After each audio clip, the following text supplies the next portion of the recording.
commandments are my delights. I am small and despised, yet do not I forget thy precepts. Thy righteousness is an everlasting righteousness, and thy law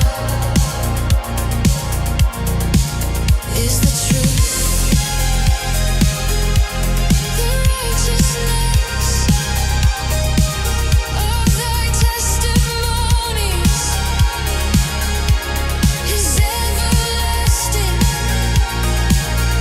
Give me understanding,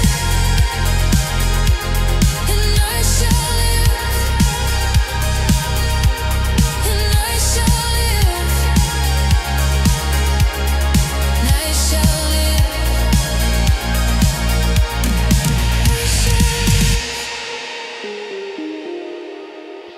I am small and despised, yet do not I forget thy precepts.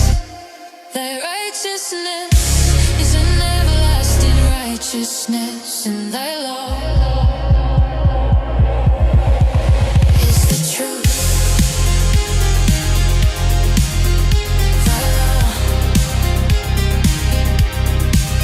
is the truth.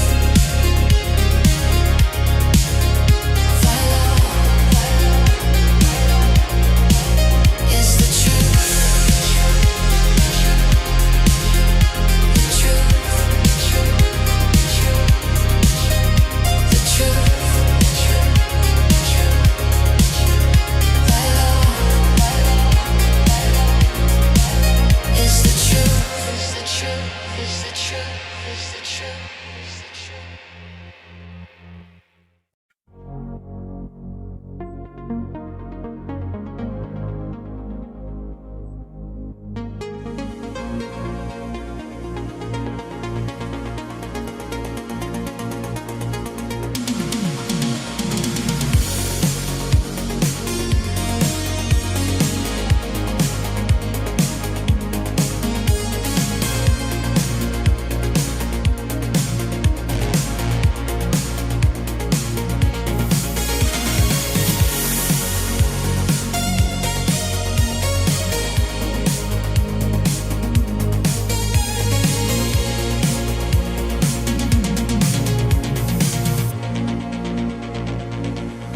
Let my cry come near before thee. Oh Lord, give me understanding according to thy word. Let my supplication come before thee. Deliver me according to thy word. My lips shall utter praise, my lips shall utter praise. When thou hast taught me thy statutes, my tongue shall speak of thy word, my tongue shall speak of thy word. For all thy commandments are righteousness, righteousness. All thy commandments are righteousness. Righteousness.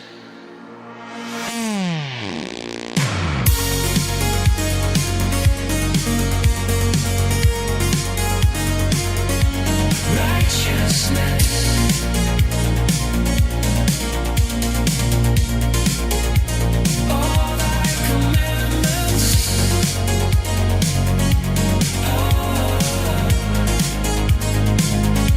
Righteousness.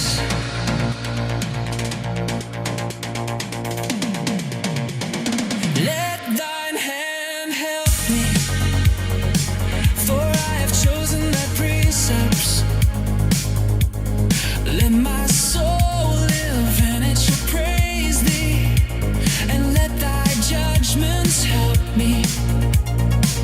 My lips shall utter praise, my lips shall utter praise. When thou hast taught me thy statutes, my tongue shall speak of thy word, my tongue shall speak of thy word. For all thy commandments are righteousness.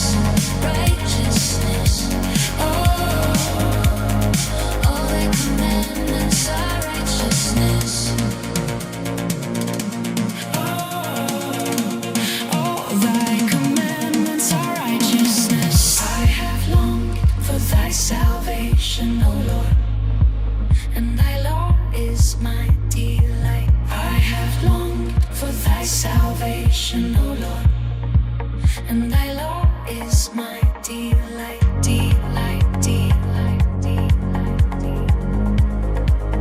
Thy law is my delight, delight, delight.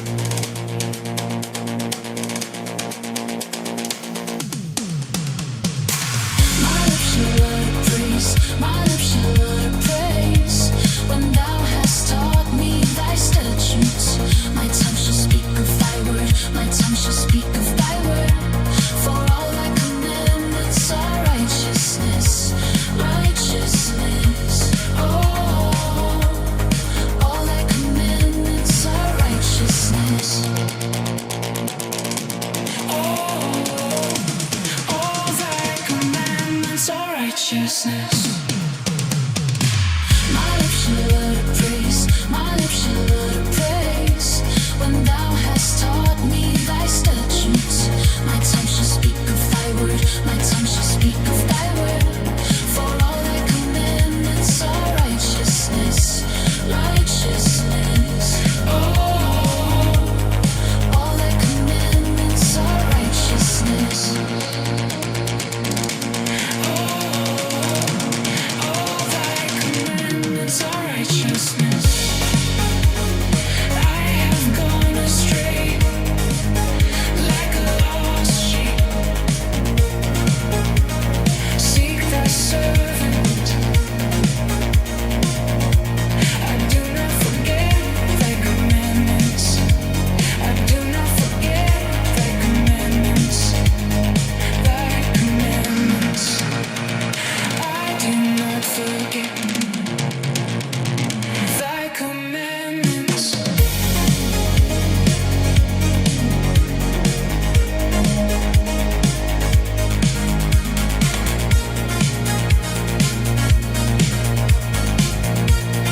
Thy commandments.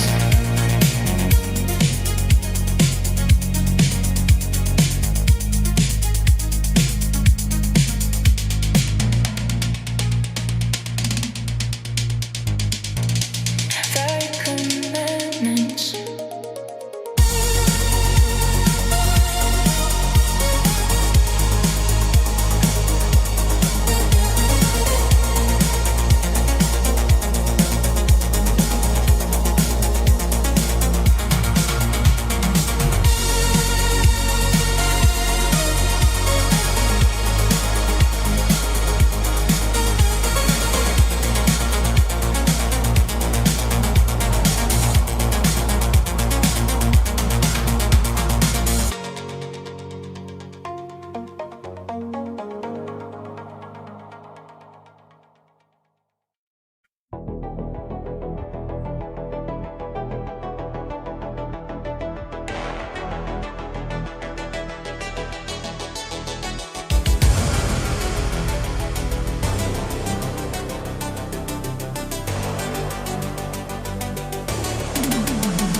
Thy testimony are wonderful, therefore doth my soul keep them. The entrance of thy words giveth light, it giveth understanding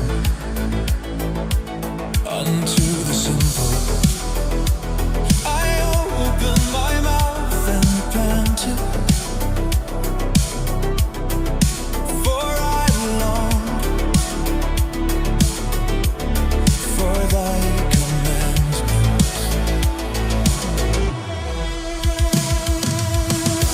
Look thou upon me and be merciful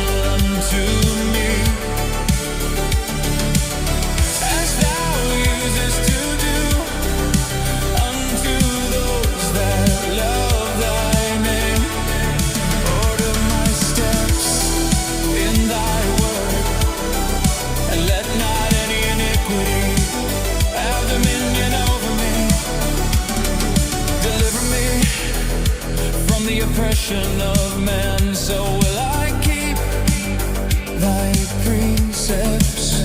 Make thy face to shine upon thy servant, and teach me thy statutes. Look thou upon me, and be merciful unto me, as thou usest to do unto those that love thy name. Order my steps in thy word, and let not any iniquity have dominion over me. Rivers of waters run down mine eyes, because they keep not thy law. Rivers of waters run down mine eyes.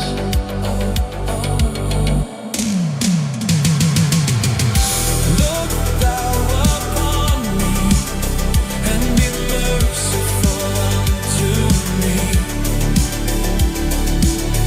as thou usest to do unto those that love thy name. Order my steps in thy word. Order my steps in thy word. Order my steps in thy word. Order my steps. Order my steps.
Thy hands have made me and fashioned me.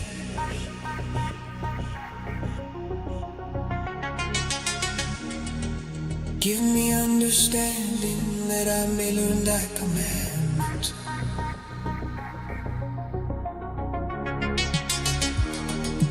They that fear thee will be glad when they see me, because I have hope in thy word. I know, oh Lord, that thy judgments are right. I know, oh Lord, that thy judgments are right. And that thou in faithfulness hast afflicted me.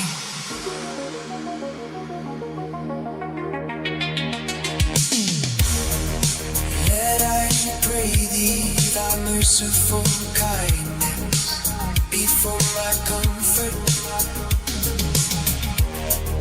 according to thy word unto thy servant.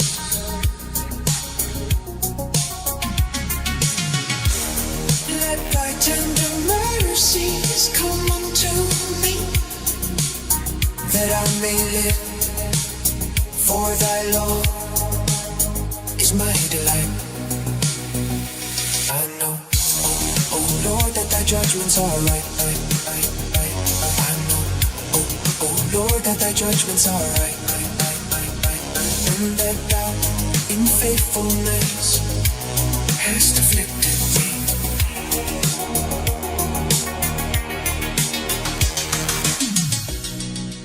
let the proud be ashamed.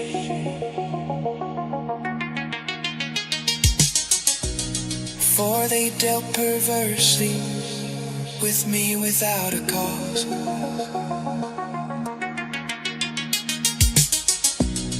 But I will meditate in thy precepts. Let those that fear thee turn unto me, and those that have known thy testimonies. Let those that fear thee turn unto me, and those that have known thy testimonies. I know, oh Lord, that thy judgments are right. I know, oh Lord, that thy judgments are right. And that thou in faithfulness hast afflicted me.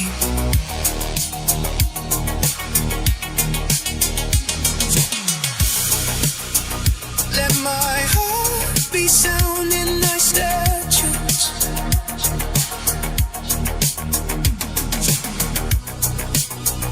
that I be not ashamed. Oh, let my heart be sound. Oh, let my heart be sound, that I be not ashamed.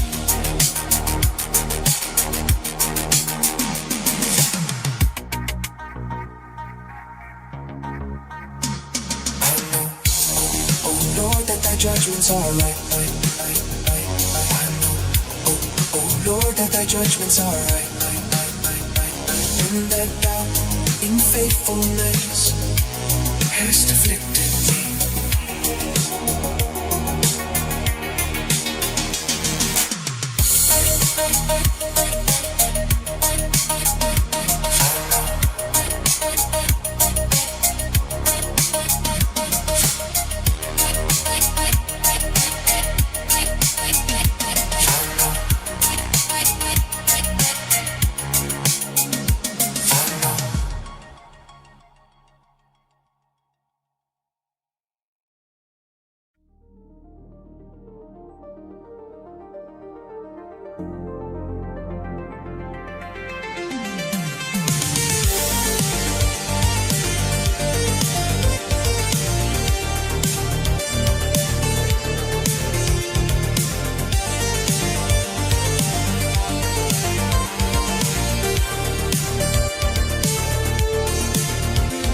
My soul cleaveth unto the dust.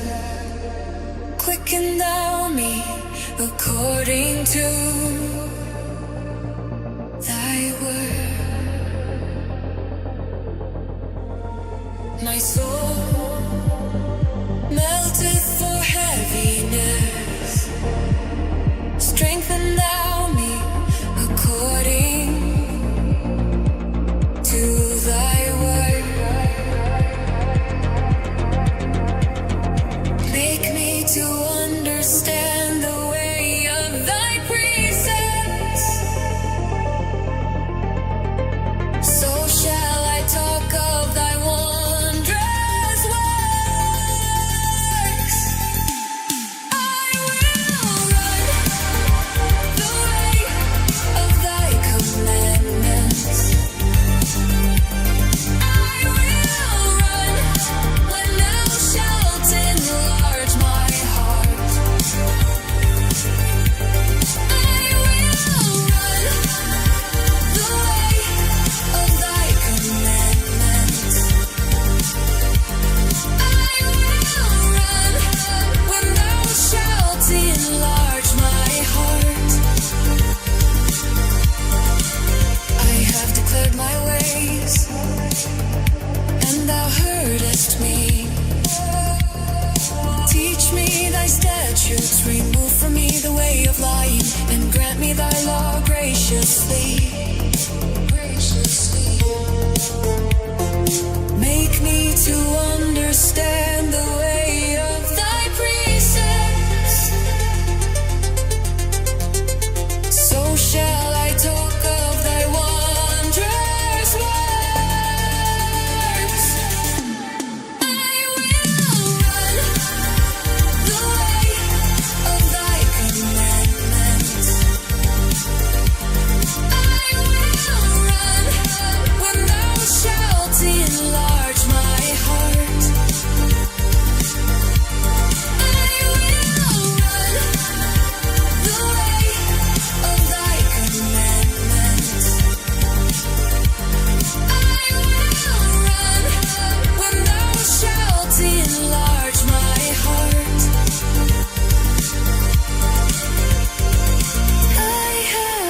chosen the way of truth. Thy judgments have I laid before me.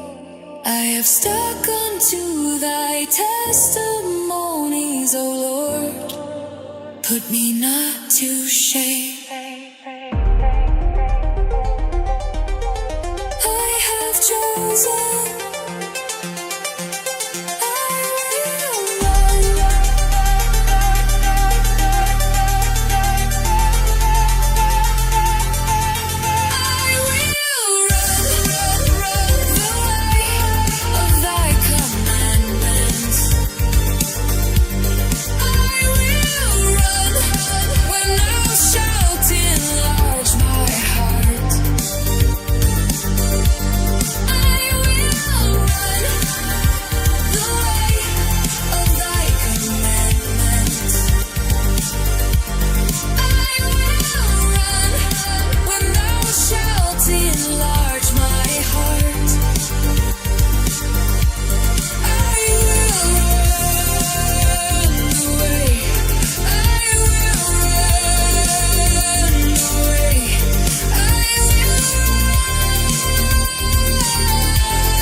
Welcome to the Baptist Bias. I'm your host, Pastor Shelley, and we've got an interesting show this evening, some hot news. Pastor Roger Jimenez of Verity Baptist Church put out a statement that he is stepping down, and so I'm just having a live stream to talk about his ministry, talk about the future of Verity, and I actually have a special guest that's going to be joining me this evening. Pastor Steven Anderson is going to be joining us for the show. And so, I think this is going to be a great opportunity to just talk about Pastor Jimenez's ministry, talk about Verity Baptist Church, some of their history. Also just kind of talk about, just some of the experience me and Pastor Anderson have in regards to just going through a crazy transition like this. I know a lot of people are interested in this. We already have like 280 people in the stream already. We've got comments pouring in. I'm going to do my best to pay attention to comments, as well as if you put any super chats, we'll read them. We might even get to some call-ins. I'm not sure. But I want to play some clips as well to start the show and just kind of reminisce about some of the positive things of Pastor Jimenez. He was my friend for a long time. I really looked up to him. It's kind of a sad day to think about the fact of him not being a pastor or a new IFB pastor or some of the works that he's done. He's definitely been an inspiration to a lot of people. I think in so many ways, Pastor Jimenez was probably one of the most popular or well-liked pastors that's ever been in the new IFB movement specifically. People really liked him. People really liked his preaching. People really liked their church. He hosted one of the hottest conferences ever, the Red Hot Preaching Conference. He was definitely someone who cared about a lot of people. He hosted a newifbsingles.com website where he was trying to help people get married and to find a significant other. So there's really a lot of positive things to say about Pastor Jimenez and his ministry from the past. And again, I do have a co-host this evening. Ben's still just floating out in the sea or something. I don't know what he's doing, but I do have Pastor Steven Anderson joining me for the show. How's it going, Pastor Anderson? It's going great. Thanks for having me on. Yeah, I just wanted to take just a few minutes before we kind of dive in here, just kind of reminisce about just some of the positive things, some of our, fondest memories of Pastor Jimenez and preaching. And I wanted to play a few clips as well. Let's go ahead and play this clip real quick of some of the Orlando stuff that went down.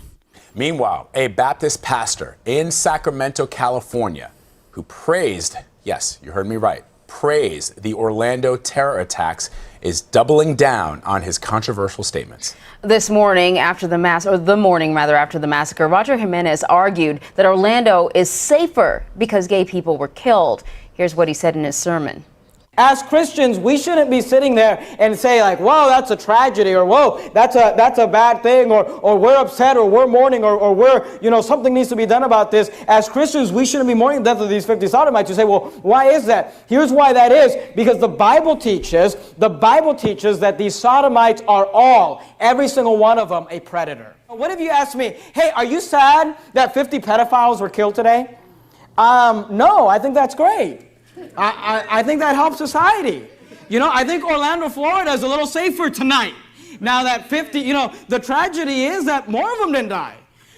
Well, Jimenez spoke to our they cut it off. You can pause this clip. But the best is when he says the line like, I kind of wish you'd finished the job. There's one other clip that's related to this Orlando where he actually responded to the media. It's a little bit shorter, but see if we can swap over that one. Yeah, play this one real quick. We are one pulse. We are one pulse. Sacramento Pastor Roger Jimenez is standing by his Sunday sermon where he said the people killed in Orlando deserve to die because of their sexual orientation. Words that have sparked emotions and backlash across the country. I just wanted to say that we had a record-breaking attendance here this morning. Normally we have around 200 people in church on a Sunday morning. Today we have 281. And I just want to thank the media for all the free publicity. What would you say? Any response to Got the police busting at me, but they can't do nothing to us. I don't think that people understand how much pressure and how much heat people get sometimes when they go through these situations. And to see Pastor Jimenez just, take it like a man and stand up to the media and to go through one of the largest protesters that's ever happened. I think, arguably, at least in the modern era, I don't know of a protest in the last 20, 30 years that's going to rival the size of some of the protests that they had. And honestly, it was pretty epic. Pastor Jimenez made documentaries that were pretty good. He made Psychopath Reprobates. A lot of people really like that film. Steadfast Baptist Church actually got a sizable temporary loan from Pastor Jimenez and Verity Baptist Church whenever we were trying to get a building, and it was a huge help. It was very generous of him. So it's kind of sad to see where things have ended. But I do want to give you a chance here. Is there any kind of fond memory or any positive thing you wanted to kind of think about from the past or you wanted to share with us real quick, Pastor Anderson? For some reason, I can't hear him. I don't know if it's just me. Sorry, you muted yourself. We have to get... Oh, whoops. Sorry about that.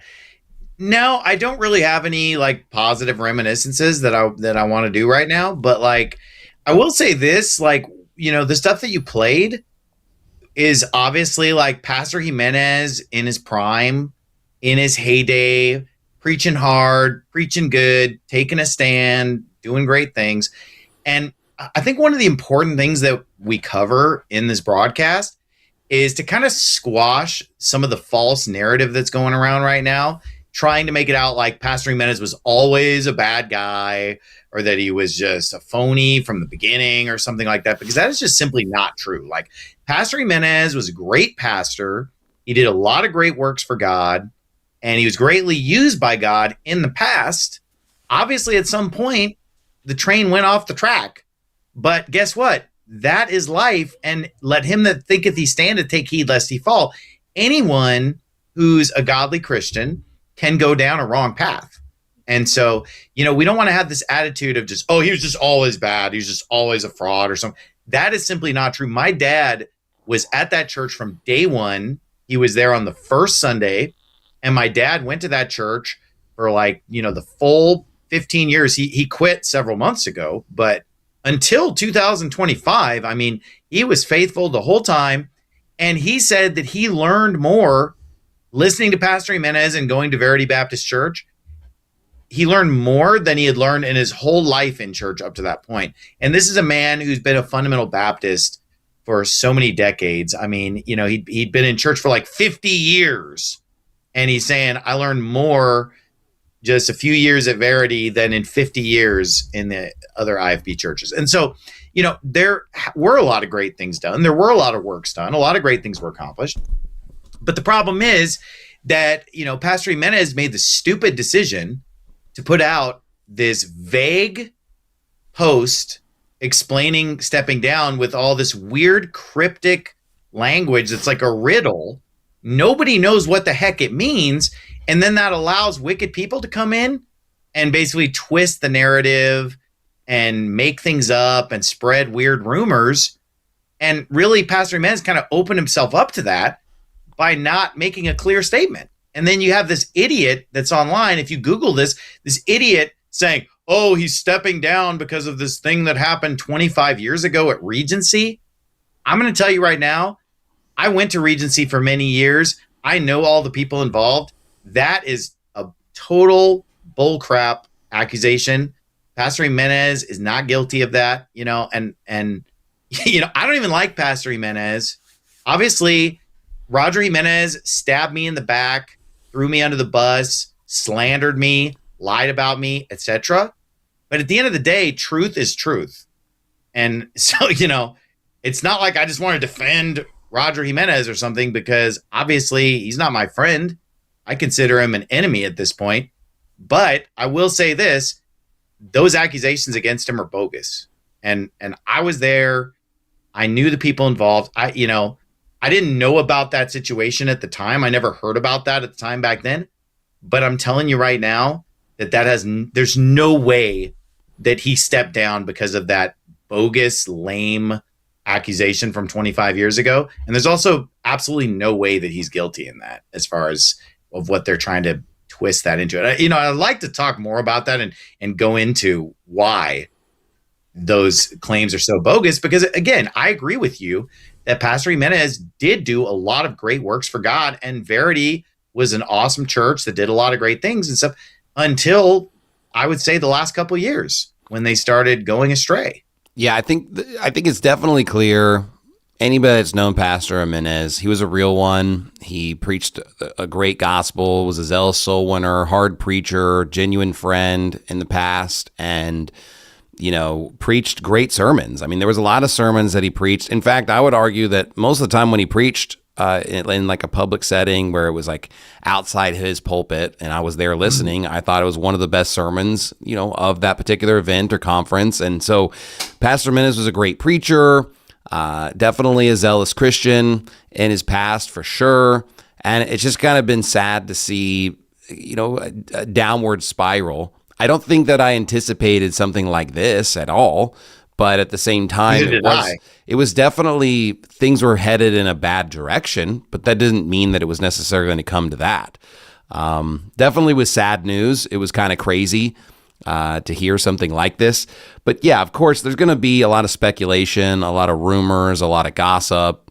Haters are going to try to attach themselves to this narrative and spin it into something that it's not. I mean, Pastor Jimenez, while his statement, and again, we can talk about this more, but while his statement has a lot of flaws, for sure, he definitely still said there's a lot of things that just were not true and made it clear like this stuff is not the case. And I believe him. I would believe that, you know, it has nothing to do with any of this past nonsense. A lot of it's just probably lies and exaggeration anyways. But well, let me just explain my take on that situation. And, you know, I would rather not even talk about it because I think it's so dumb. I don't even think it's worth addressing. But the reason that I think it needs to be addressed is because now Pastor Jimenez has stepped down, and then you Google it, and this is the crap that comes up, this dumb narrative. And so it needs to be squashed, in my opinion, because it's bogus. It's fraud. Basically, you know, back in the day when Pastor Jimenez started coming to Regency Baptist Church, he was like 16 years old. I was 20. I was already married when I met him. I was 20. He was 16. and we became friends. We started soul winning together, etc. But he was a lot more like plugged in to the church day by day because he was in the Christian school every day. Okay. He was going Monday through Friday to the Christian school. Whereas I, graduated from public school and, I was newly married. I was focused on that, etc. But the thing is that in the early days of our marriage, we didn't have any kids yet. And so my wife needed something to do during the daytime. She was actually volunteering down at the Christian school at Regency. So she was down there on a daily basis. She knew the kids. She kind of, knew what was up day to day. And the girl that's making these stupid accusations against Pastor Jimenez like 20 years later or whatever, okay? This girl, she was like 3 or 4 years younger than him or something, but they're both teenagers. They're both like around that age, okay? And everybody who knows Pastor Jimenez knows that he looks like way younger than he really is anyway. And, when he was 16, he probably looked like he was like 13 or something, This girl, on the other hand, was caked in makeup, always flirtatious. My wife literally came home and told me, man, what is wrong with this girl? Like, she's flirting with all the guys. She's boy crazy. She's covered in makeup. This girl was obviously just into boys. Okay. Which, whatever. That's the way teenagers can tend to be. I'm not even saying that makes her a horrible person or something, but that's just the reality of the situation. Okay. So yeah, this girl, that's all, flirtatious, pretty girl, flirting with Pastor Jimenez, giving him attention or whatever. So whatever, couple of teenagers, have some little romance or something. There was nothing sexual, nothing weird. It was like, I'm pretty sure the accusation is that he kissed her and he was several years older or something. But again, they're both just young and stupid, and that's just the kind of crap that young people do. But to try to make it out like he's some kind of a predator, groomer, pedophile, I mean, it's the dumbest crap in the world. It's just two young people. He's short, young looking for his age, frankly, not a very good looking guy. He probably just loved getting some female attention from a pretty girl, roughly in his age group, couple years difference, whatever. You know what I mean? Like, and then this woman just wants to have a little moment in the sun, and pulls this crap out like 20 years later.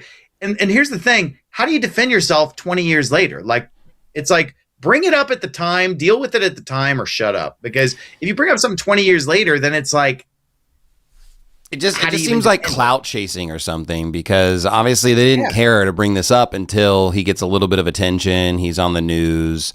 People are talking about him. Now she's going to say this. Yeah. So look, here, I don't know how well I'm communicating or expressing myself right now, but I'm just trying to kind of just give the information that I'm just saying. I went there. This girl looked older than she was, caked in makeup, super provocative, flirtatious. That's the type that she was. My wife even brought it up to me at the time that the girl was like that and boy crazy and flirting and acting that way. So I guarantee you that she's the one that's initiating this and trying to, get attention from an older boy. There's nothing pedophile or weird that went on or sexual or anything like that. It's a bunch of bull crap. And here's the thing about it, like Pastor Jimenez, when these accusations first came out a few years ago, he contacted me about it like, oh man, what do you think should I respond to this? And I told him, I said, look, I don't think you need to respond to these accusations because they're so stupid that I don't even think they're worth responding to. And I said, if you're not guilty, you're not required to respond to stuff. Like if you're guilty of something, you are required to give an answer for yourself and be responsible. But I said, if you're just getting these wild false accusations thrown at you, I said, it's always okay to just ignore slander and false accusations. And I told him, I said, I think that's what you should do because this is a nothing burger. Nobody cares. And I felt like nobody did care because for years after that, no one talked about it that I heard. I never heard anybody talk about it. No one in my church ever brought it up. It was just kind of like a nothing burger. I've never heard anything about it. So the problem is some idiot wrote an article about it like a couple weeks ago, like, and the timing is just a coincidence because he wrote this article that like it seemed like no one was reading. You know, it doesn't seem like this article was getting any traction before Pastor Jimenez stepped down. Like I don't think anybody cared. But then all of a sudden, he's trying to make it out like, oh, I just brought down Pastor Jimenez by writing this article about something that happened 25 years ago. And look, stupid. In case people at home are skeptical, okay, let me just prove to you right now that there's no way he's stepping down over some dumb crap from 25 years ago. Is that he obviously did not plan to step down because his last sermon that he preached was called The End of Jeroboam. If Pastor Jimenez was planning on stepping down, and let's face it, Pastor Jimenez is pretty into planning. He's not a guy who flies by the seat of his pants. He plans everything. Do you really think that he was like, oh, I think I'm going to preach for my final sermon, The End of Jeroboam, when trouble exposes your idols? Like, why doesn't he preach the end of Judas Iscariot and then end his ministry the next day? Like that's retarded. There's no way. I promise you that when he was up there on Sunday preaching the end of Jeroboam, he was not thinking, oh, this is my final sermon. This is my last sermon. Definitely doesn't fit a narrative at all that would make sense. I want to read a couple super chats that came in real quick, and we'll keep talking about this. A Voice in the Wilderness 1611 gave us $5. Shout out, says, what will Pastor Jimenez do for work now? I'd imagine it'd be hard to find a job with all the past controversy. I mean, it is legit that, when you make a lot of headlines and stuff, sometimes it can be hard to be employed. So I'm not sure. I don't know how to answer that question, honestly. We got another one. OT Baptist dropped $20 and said, PSA, do you miss him as your day one friend? I'll let you respond to that. No, I don't miss him at all because honestly, I have tons of friends. I have plenty of friends. And you know what? With friends like those, who needs enemies? He slandered me, lied about me, trashed me in my time of need. And so, no, I really don't wish that we were still friends. Honestly, I don't. I mean, when Pastor Jimenez decided that he was no longer going to stand with me and that he was going to back off with me because he felt like I was losing, within 48 hours of that conversation that we had, where he told me like, oh, I can't defend you anymore and blah, blah, blah. He literally walked up to my dad, less than 48 hours later and says, oh, I can't defend Steve anymore because I can't defend wife beating. Like, that's the kind of slanderous crap that he was saying within 48 hours. And he's been slandering me, lying about me. He lied about the new IFB. I mean, he got up behind the pulpit of his church and said that we were teaching this vile and trashy doctrine and that we were like condoning of men cheating on their wives and stuff.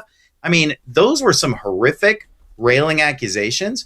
And honestly, nobody should have had any fellowship with him after that because he's a railer. Everybody heard what the new IFB actually taught. And then he got up and just lied through his teeth about it. And obviously, we already covered that on a previous episode of the Baptist Bias. But the point is, no, Pastor Jimenez sucked as a friend. And I have lots of better friends. So I'm not sitting here like, oh, I wish I were friends with Pastor Jimenez. Like, why would I do that when Pastor Shelley is a better friend than Pastor Jimenez ever was? Pastor Thompson is a better friend than Pastor Jimenez ever was. It's like, I have lots of friends. I have lots of great friends at Faithful Word. It's like, I'm sorry, but, Pastor Jimenez, it went down a dark path and he did me dirty, as far as I'm concerned. And that's why I said, I consider him my enemy after what he did. So, well, it definitely wasn't friendly towards us for the last year or so. And we got over 500 people watching in the stream. Make sure to give us a like and, or I guess you can give us a thumbs down if you just hate us. I don't really care, but just make sure to respond. Even if Pastor Jimenez is my enemy, I love truth. And so I'm still going to defend him on the stupid accusation about the Regency thing because it's false. Yeah. Yeah, absolutely. You know, it's false a lie. to say he It's was garbage. obviously a genuine pastor. He's a saved Christian. He was a good pastor for a long time. This old crap is just crap. It's made up slander. Shouldn't receive it. Now, as far as the actual public statement that he put out, he does admit to a, quote, moral sin. The first time I heard that, I simply just kind of said, I thought all sin was immoral. I guess I'd never heard that phrasing before. Not going to say that it's never been used before, but I think it's pretty probably obscure. never been used. I think it's never been used. That's my theory. And if it ever has been used, I'd love for someone to show me an example of moral sin. Because everybody's crazy. talking about I heard that, mortal and then I read it. sin. That's Catholic. Yeah, mortal. Here's the thing: mortal sin is Catholic. Mm-hmm. There's no way that that's what he's talking about, because Catholics believe in two kinds of sin: mortal sin and venial sin. And people were like explaining this to me. It's like, yeah, I know what mortal sin is. You know what I mean? But it's like, he's not Catholic. That's not what he meant. You know, the deadly sins, the mortal sins that will damn you versus the venial sins and blah, blah, blah. We don't believe in any of that Catholic stuff. Neither does Roger Jimenez. So there's no way that that's what he meant. He said, I have committed a moral sin, or I'm stepping down because of moral sin. I've never heard of that. I've been a pastor for 20 years. I've been a Christian all my life. I've been in tons of churches. I've eaten, breathed, and slept, you know, all this stuff my whole life. And I've never heard of that, because I don't think it's a thing. I think it's made up. And I have tried to parse that and figure out what the heck did he mean by, let me be clear on this. I'm stepping down because of moral sin. Some of our commenters are asking if we can pull up the statement and just kind of read it real quick. Because I don't know. I'm actually surprised. I think a lot of people hadn't actually read this yet, or kind of new to what was being stated. So just a quick catch up. I'm going to see if our crew can pull up that statement and get it on the screen. But if you go to Verity Baptist Church Facebook page, that's where it was posted. It may have been posted other places. I'm not 100% sure, but I know for sure that was where I think it was initially posted, this statement. I had heard about this prior to the statement being released, and you know, it sounded credible. And the person described to me, because they said they had a conversation with Pastor Jimenez, and he had said he'd committed a mortal sin.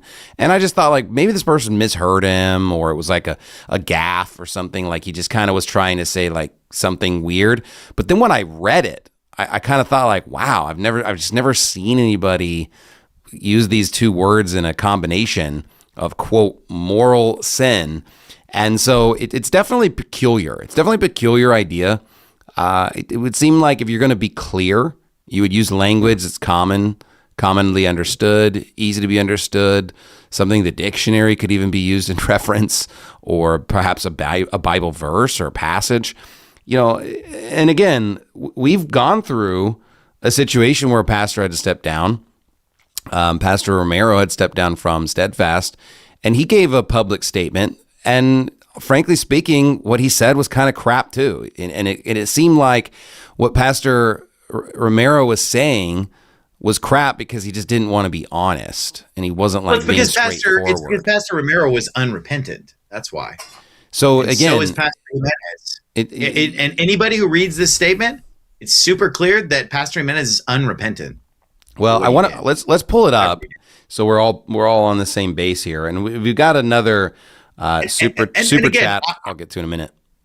I do want to go through the statement with you, but I just want to emphasize this one more time, is that there's no way this was planned, okay? Because his final sermon is the end of Jeroboam, and he was scheduled to preach in Fresno this Sunday, and it was canceled at the last minute. I heard someone say that video from Pastor Brzarski is actually much older. No, he canceled twice. What it was that he canceled back then, but then he canceled again. So that's why people are confused and saying that it's older, is because it happened twice. He was supposed to preach down there, canceled, but then he was also supposed to preach again on the 18th and then canceled. And the point is that there's no way that Pastor Jimenez just is canceling this meeting at the last minute, ending on a weird sermon. Like, there's no way it was planned. He obviously got caught. He obviously got busted this week. And then he's like, okay, I have to resign. And then he resigned. It's let's just go through this, and you can point that out too. In this post, it says, to the Verity Baptist Church family and its supporters, After much prayer and consideration, I have made the difficult decision to resign as pastor of Verity Baptist Church. My primary concern was to communicate this to our church family first. I did not want them to find out about this through a social media post.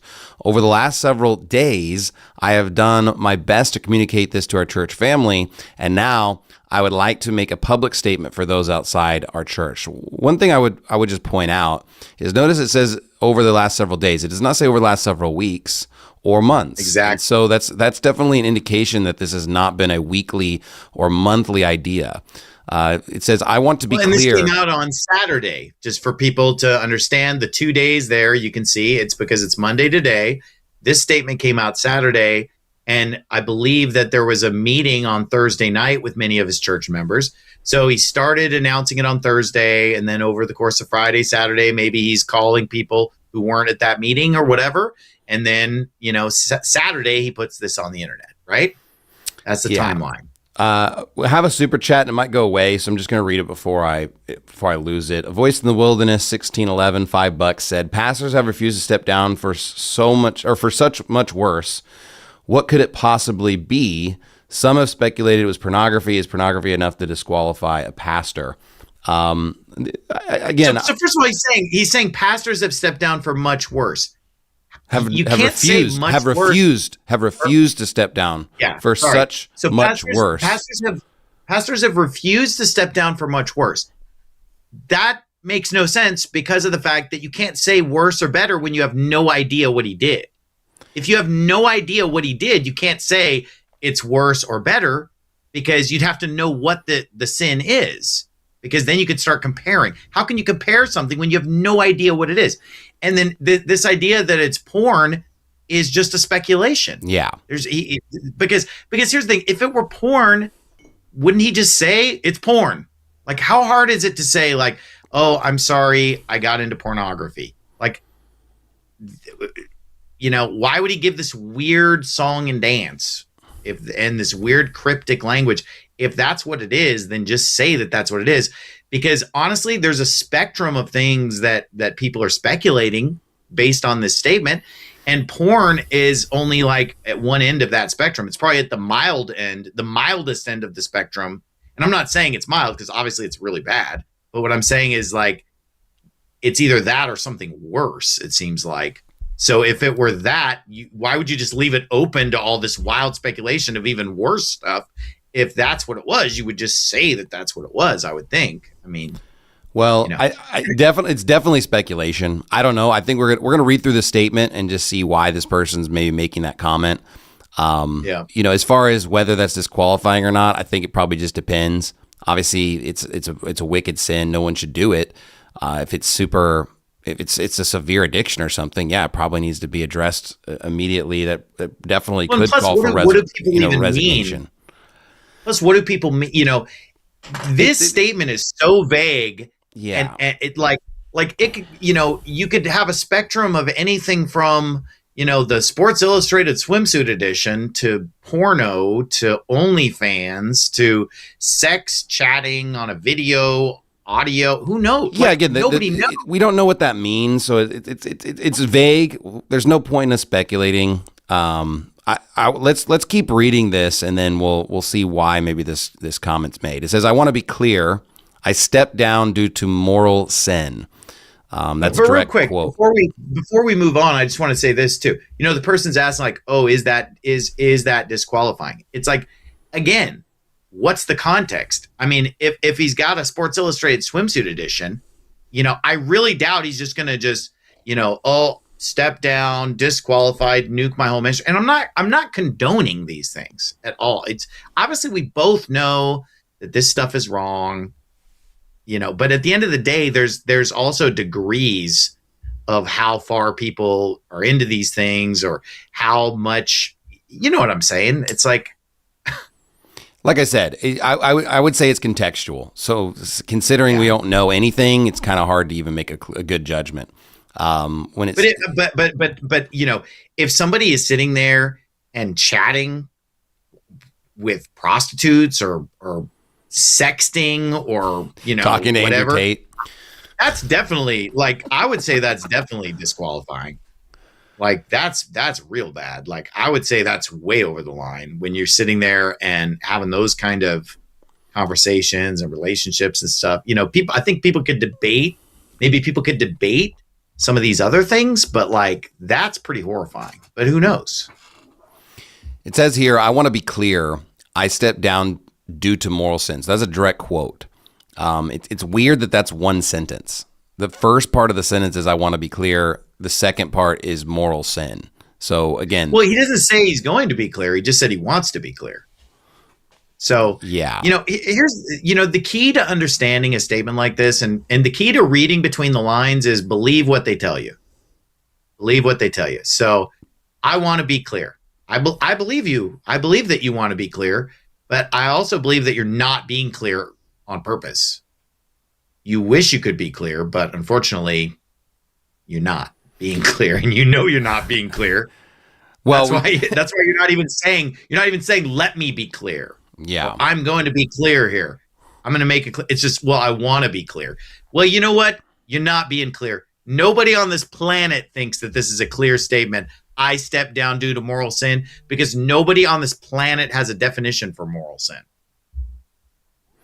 Our crew is capturing all of our super chats. So I want to get through the statement, and then we'll go back to some of these. There's some good super chats coming in. So if you want to keep them coming in, we're going to get to them as soon as we get through this statement.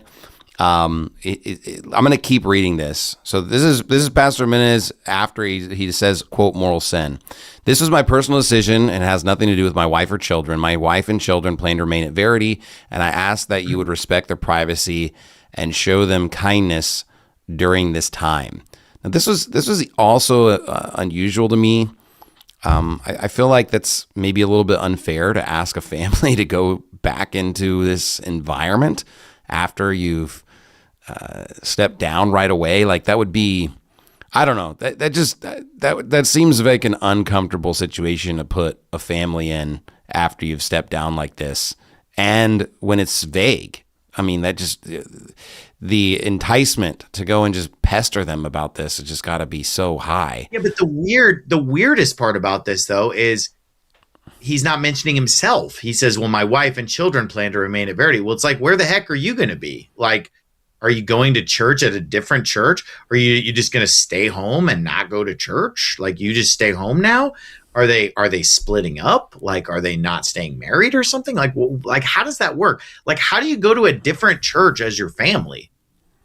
Or how do you just stop going to church as a Christian? Like, wouldn't you think like, hey, I need to keep going to church? You know, you might, you know, if I had humiliated myself like this, maybe I'd get there right when it starts and leave during the last song or something. But it's like, you still go to church. I'm not saying go to Verity, but why, if he's going to a different church, shouldn't he have his family with him? Like, again, this statement is such a bad statement because it answers no question. It just raises more questions than it answers. It causes more rumors, more speculation, more confusion. It doesn't clear up anything. Let's keep reading. Because I understand that rumors can spread quickly, I want to clarify a few things plainly. I have not stolen anything from the church. I have not broken any laws or engaged in criminal behavior, and I have not committed adultery with another person. So again, is this like a game or something, like a riddle? Like, here, let me list all the things I didn't do, and then you can try to guess what I did do. It's like, why would you sit here and list these things? It's because he's basically trying to say like, hey, I didn't do anything that bad, folks. Like, this is like him defending himself or just trying to like make it sound like, oh, I'm not that bad, folks, because, hey, it's not like I stole anything. It's not like I broke any laws or anything. I mean, I didn't commit adultery with another person, whatever that means. But my point is, like, why would you make a statement listing all the sins you didn't do? And then we're supposed to like guess, like I guess we're supposed to just think of every sin and then like subtract these and then see what's left. And then that's how we figure out what he did. Like what, how does that make any sense? And here's the thing. He makes a blanket statement like, I haven't stolen anything from the church. I haven't broken any laws. That's a very blanket statement. I haven't broken any laws or engaged in criminal behavior. That's a very blanket statement. That covers a lot. Yeah. But notice what he doesn't say. He doesn't say like, hey, this isn't anything sexual. He doesn't say that it's not anything sexual. He just says, well, I didn't commit adultery with another person. And the with another person is awkward. Is so awkward and weird because first of all, it's gender neutral. Like the word person is gender neutral. Like it's not woman, it's person. So it's kind of awkward. So wouldn't it made 1,000 times more sense to just say, I've not committed adultery, period. Like that's enough. It's impossible to commit adultery without another person being involved. There is no such thing as adultery by yourself. It doesn't exist.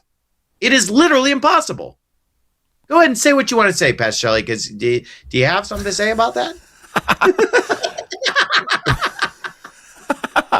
Well, I agree with you. I think the implication here is like he's saying, I have not committed physical adultery. But maybe, that's not what he said. I know, but I'm just saying that's kind of what it sounds like, and I'm not saying I know her at all. It is an awkward sentence because it's not an awkward sentence. It's nonsense. Okay, let's just call it what it is. Moral sin is an oxymoron. It's a nonsensical phrase that means nothing because sin is by nature immoral. All sin is immoral. All unrighteousness is sin, is what the Bible says. All unrighteousness is sin. So how can you have a moral sin? That doesn't even make any sense, okay? But here's what else does. It's a peculiar addition. I didn't commit adultery with another person. It's impossible to commit adultery by yourself. So therefore, like, this doesn't make sense. And somebody will say, like, oh, well, porno. That's what he means by adultery by himself or something. Well, it's like, well, hold up. Didn't Jesus literally say, if you look on a woman to lust after her, you've committed adultery with her already in your heart? So how is that not with another person? Well, it literally says with her. So the point is, this is a nonsense. Yeah, but I think if you said, here's the thing: if you said I have not committed physical adultery, that's really implying something. So then you might as well just say what you did at that point. So it's like this is like another layer of like obscurity, perhaps, of like disguising maybe what has or was not said. But again, it's definitely it's eye attention grabbing because you would assume also he probably had other people possibly read this and give him feedback. He probably reread it, of course. So like it's not like this is just a typo. You didn't just like accidentally write. Was everyone who proofread it high on the same drugs? Did they just hotbox the entire room with the same drugs and or did they all eat the same mushrooms before reading this? Like, who thought that this statement was a good idea or that it made sense when it's unless it's just purposely meant to confuse people? Like, because that's the only thing this statement's good at is being confusing. Like, that's like saying, I didn't murder anyone with a weapon. Like, what? Like, I didn't slander anyone. I didn't eat that cookie. By talking. I did not have sexual relations with that woman. Yeah. Monica Lewinsky. Oh man, the Bill Clinton reference. The point, but the reason why I think that there is indication that it could be something sexual is because he makes this blanket statement, I didn't engage in any criminal behavior, but he doesn't make a blanket statement of it's nothing sexual. Because here's the thing. Remember, he doesn't want people buying into that dumb narrative that guy's trying to sell that, oh, he's a groomer, weird, that Regency thing or whatever. So wouldn't this be the perfect time to just nip that in the bud by saying this is nothing sexual, But he doesn't seem to be able to say that. Instead, he gives us this weird non sequitur, of moral sin. Well, let's just be honest. The statement's weird because if you're going to just give a list of horrible things that you could possibly be accused of, there's plenty of other things you could throw in there. You could throw in there doing drugs. Again, why didn't he say it wasn't drugs? And again, like there's some legal drugs, right? So it doesn't have to be technically illegal. He could be drinking alcohol. He could be getting drunk. Like there's possible things to be putting in this list. He could be gambling, right? These are things that you could have, if you're just like, I just want to put every bad thing I can think of. But if you think about it, it's a 3-point outline. in a sense. It's basically, hey, I didn't steal anything from the church, point one. Point two, I didn't break any laws. Point three, I didn't commit adultery with another person. And it's like, I guess mentally, you're kind of putting the last one in as you kind of need to put that one in for a reason.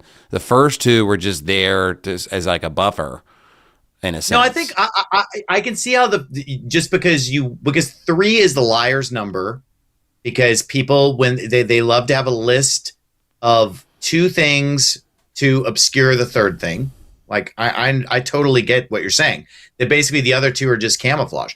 But you could also see how the other 2 could actually be connected to the third one, because of the fact that basically, if you think about Romero, Romero's out there cheating on his wife and going to prostitutes and whatever.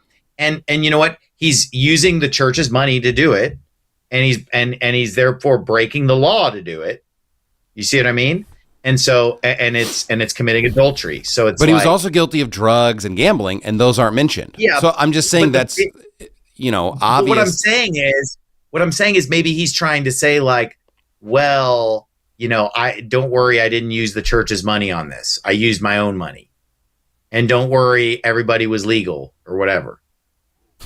The reason that I do, and again, I'm not accusing him of anything specific, because I have no idea. Let me just be clear. I want to be clear, okay? I have no clue what this sin is. I'm just reading the statement, trying to figure it out like everybody else at home. I don't have any insider information at all. And I'm just saying. I'm wondering if it's even that big a deal, or if it's just kind of an excuse. I mean, is it a super big deal? And I would say perhaps. I would say it has to be because of the suddenness. The suddenness is definitely an interesting point. If this were if he were just looking for an excuse to step down because his ministry's been in decline for the last year and a half, he's been hemorrhaging church members, ministry in decline, sermons are in decline. If he's just looking for an excuse, he wouldn't do it suddenly and end on the Jeroboam sermon. Okay. He got caught doing something, so it had to be serious enough to force him to step down immediately.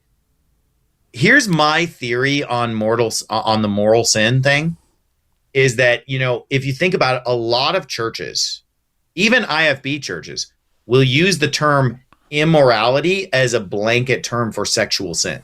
And so they'll say, like, in the modern versions, they'll replace fornication with immorality or sexual immorality. And so it could be that moral sin is like a code word for sexual sin, because sexual misconduct is often referred to in religious circles as immorality, immoral behavior. That could be what's going on. And then when you combine that with I didn't commit adultery with another person. And look, I'm not making this up. Every single person who read this independently came up and said, what was that with another person thing? Like people that we didn't even talk to, everybody was independently saying, that's the first thing that jumped out at me. Like, what is that? I say that. I've had the same idea brought to me by so many different people that I've not talked to and didn't talk to each other. It's definitely, unfortunately, kind of the consensus idea that this is kind of what's being alluded to.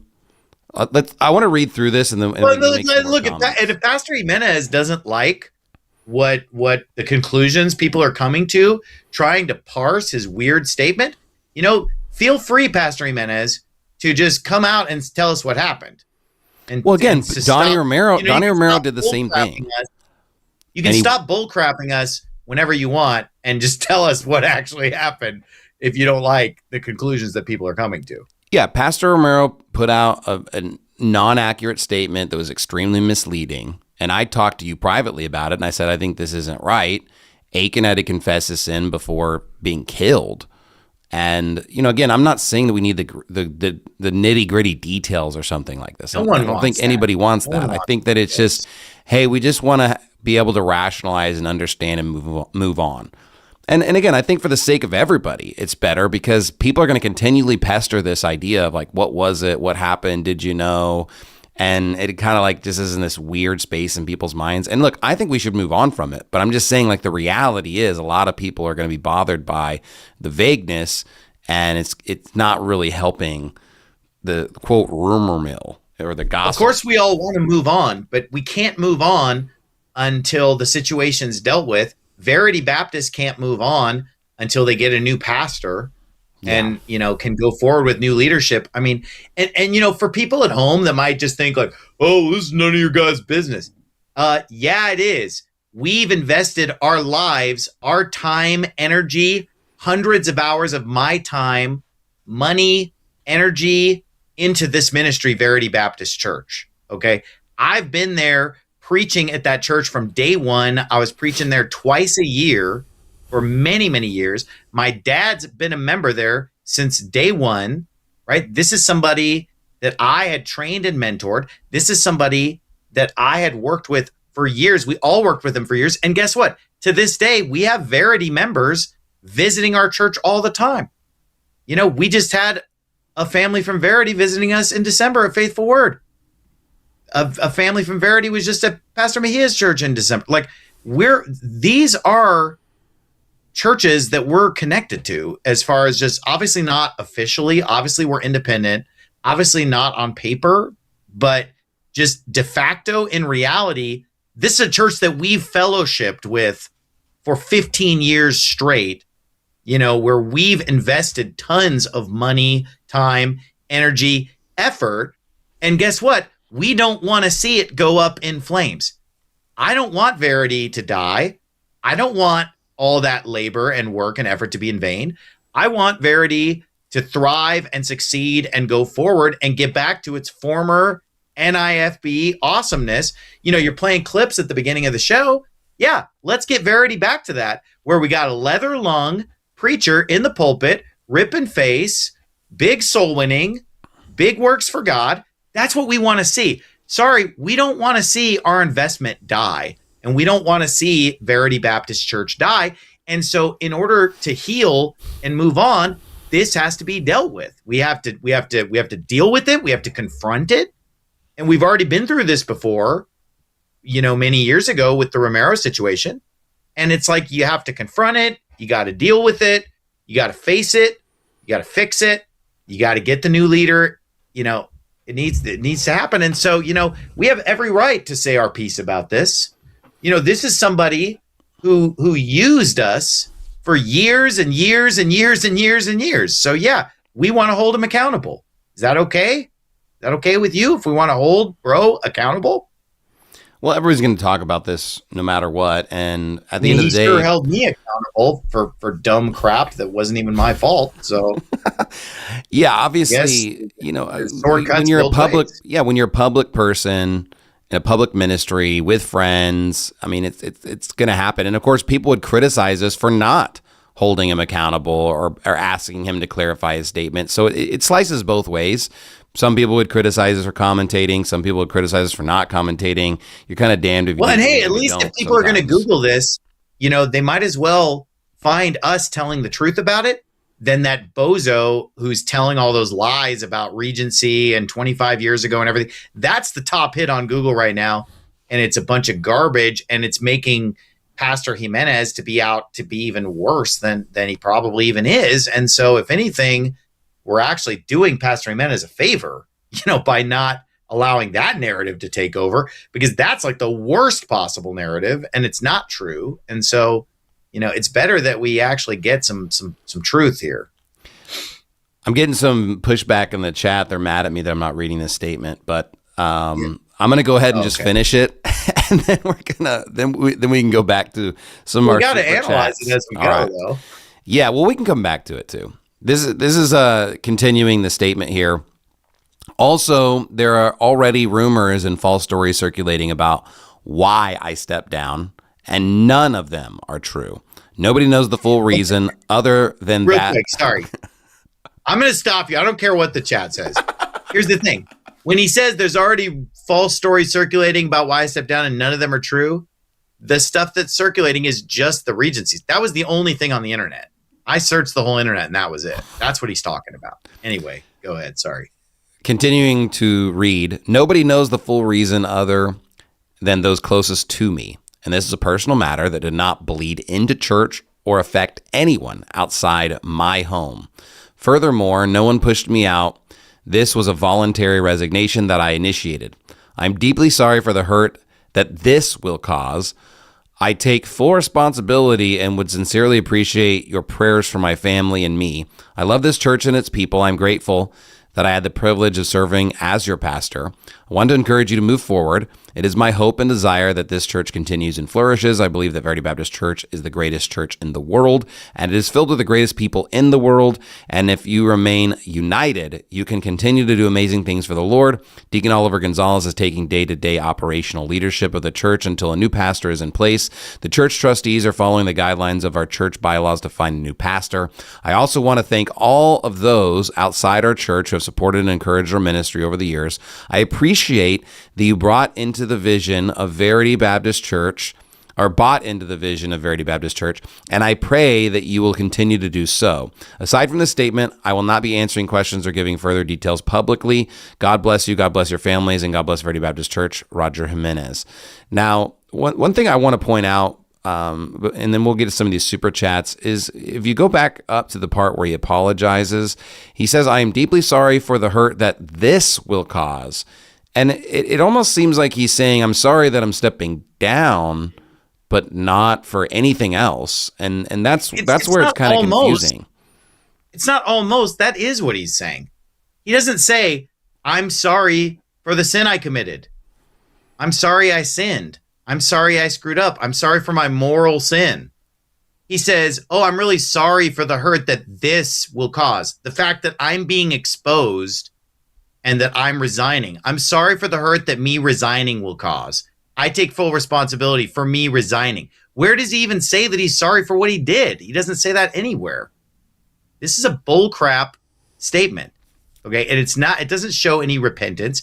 It's just, oh, by the way, my church is the most awesome church in the world, and I'm sorry for the hurt that it's going to cause me not pastoring anymore, the most awesome church ever. Oh, and by the way, let me tell you all the things I didn't do, just so you don't think I'm like bad or something, because I didn't do this bad stuff. And this is an unrepentant bullcrap statement. And I'm not really sure why people in the chat wanted you to read that so bad. Like, can people not read themselves? Like people can't go to Verity and read this themselves. The whole point is that we should talk about it and analyze it, because if people just want the statement by itself, can't they just read it on their own?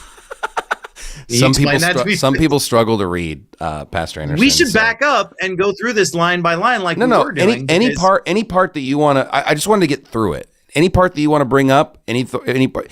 Not every part do I care to like. Let's do the super chats. Because we've got to apparently we have to placate this angry mob in the chats, and then we can get back to what we were doing. All right. We'll get to some of these super chats. We got 630 people watching the show. Christ Loan 87 $5. I understood, quote, moral sin as a bad sin he felt he had to do, like similar to lying to Nazis, that therein were not Jewish kids hiding in his house, like a quote moral dilemma. Yeah, I don't buy that. I don't think that's what it was at all. Let's go to the next one. Yeah, OT the Baptist, $20. PSA and PJS. What do you guys personally think was PRJ's sin to step down? We don't know. We've said repeatedly it's speculation. Honestly, I don't know, but if I had to guess, I would say that it's probably something sexual and it's beyond pornography. Because I think that if it was pornography, you would just say it's pornography. And I do think that there are indications that it was something sexual. But for all we know, we could be totally wrong about that, because we don't know anything that the viewer at home doesn't know, because we read the same statement that you guys read. Caught up. So what's up? We all caught up. Salvation Through Faith, $10 said, whatever he did, it was bad enough to make him skip or attend a different church than his wife and kids. As he said, my wife and kids will continue to attend Verity.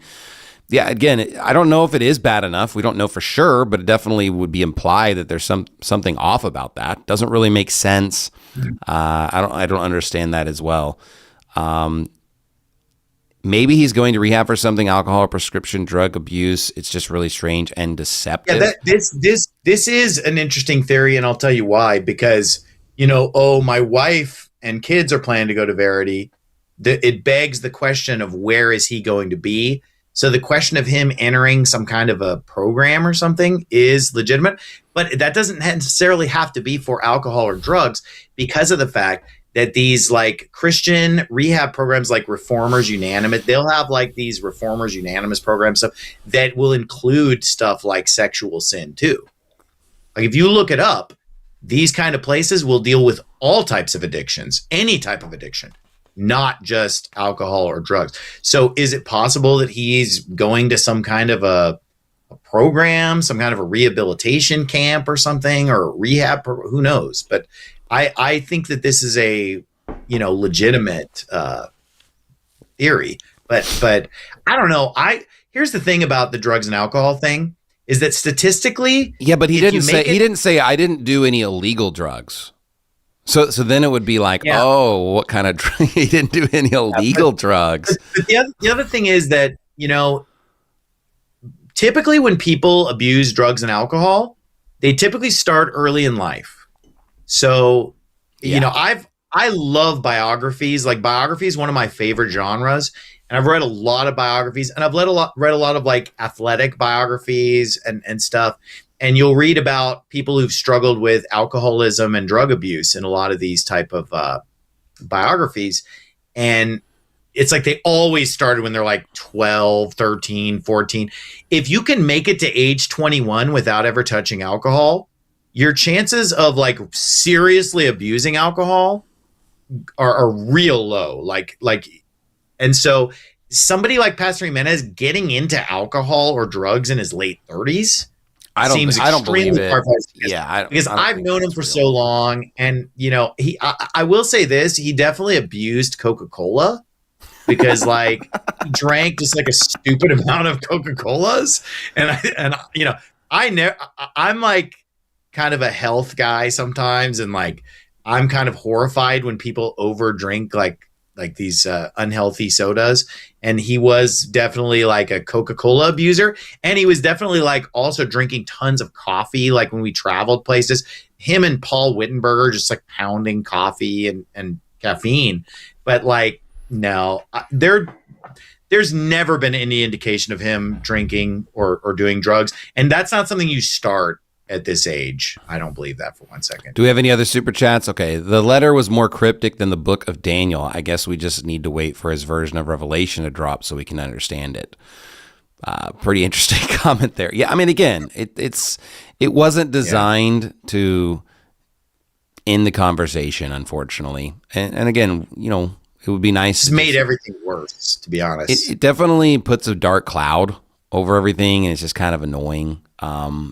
Again, what Romero said was totally unsatisfactory and needed to be addressed. And so you made a video basically just kind of being the whistleblower on that. And at least I had to just do it for him. Yeah. I mean, here's the thing. Romero was forced to step down. Romero was unrepentant and was forced to step down. And that's why he made that bullcrap statement. Super cryptic, super confusing, super inaccurate.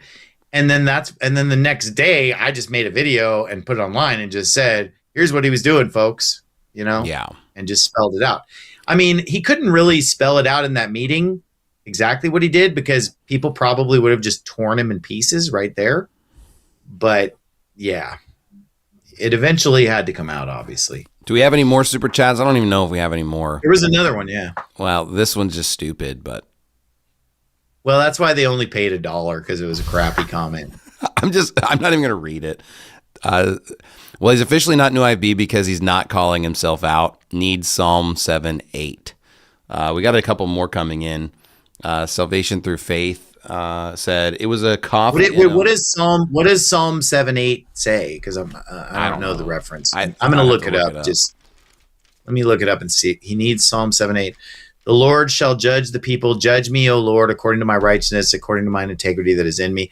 I think this is kind of, they're referring to like, the Bible says if we would judge ourselves, then we would not be judged. But when we're judged, we're chastened of the Lord. Yeah. Salvation through faith said it was a coffee enema and his wife said, get out. I think that's Paul Wittenberger. OT the Baptist said every chip in $5, LOL. Nice. Yeah, I agree. The Baptist bias. So, okay, I think we got through our super chats for a while. We can go back to the statement if there's something that you felt like you wanted still to address. Yeah, I feel like we breezed over a lot of that was significant, and so it'd be nice to just You can pull it back up. If you don't mind. I got to zoom it in here. Okay, so where did we leave off? Yeah, this is where we left off. So also, there are already rumors. We talked about that's that other stuff that is false. That was a voluntary I wanted to- resignation I initiated.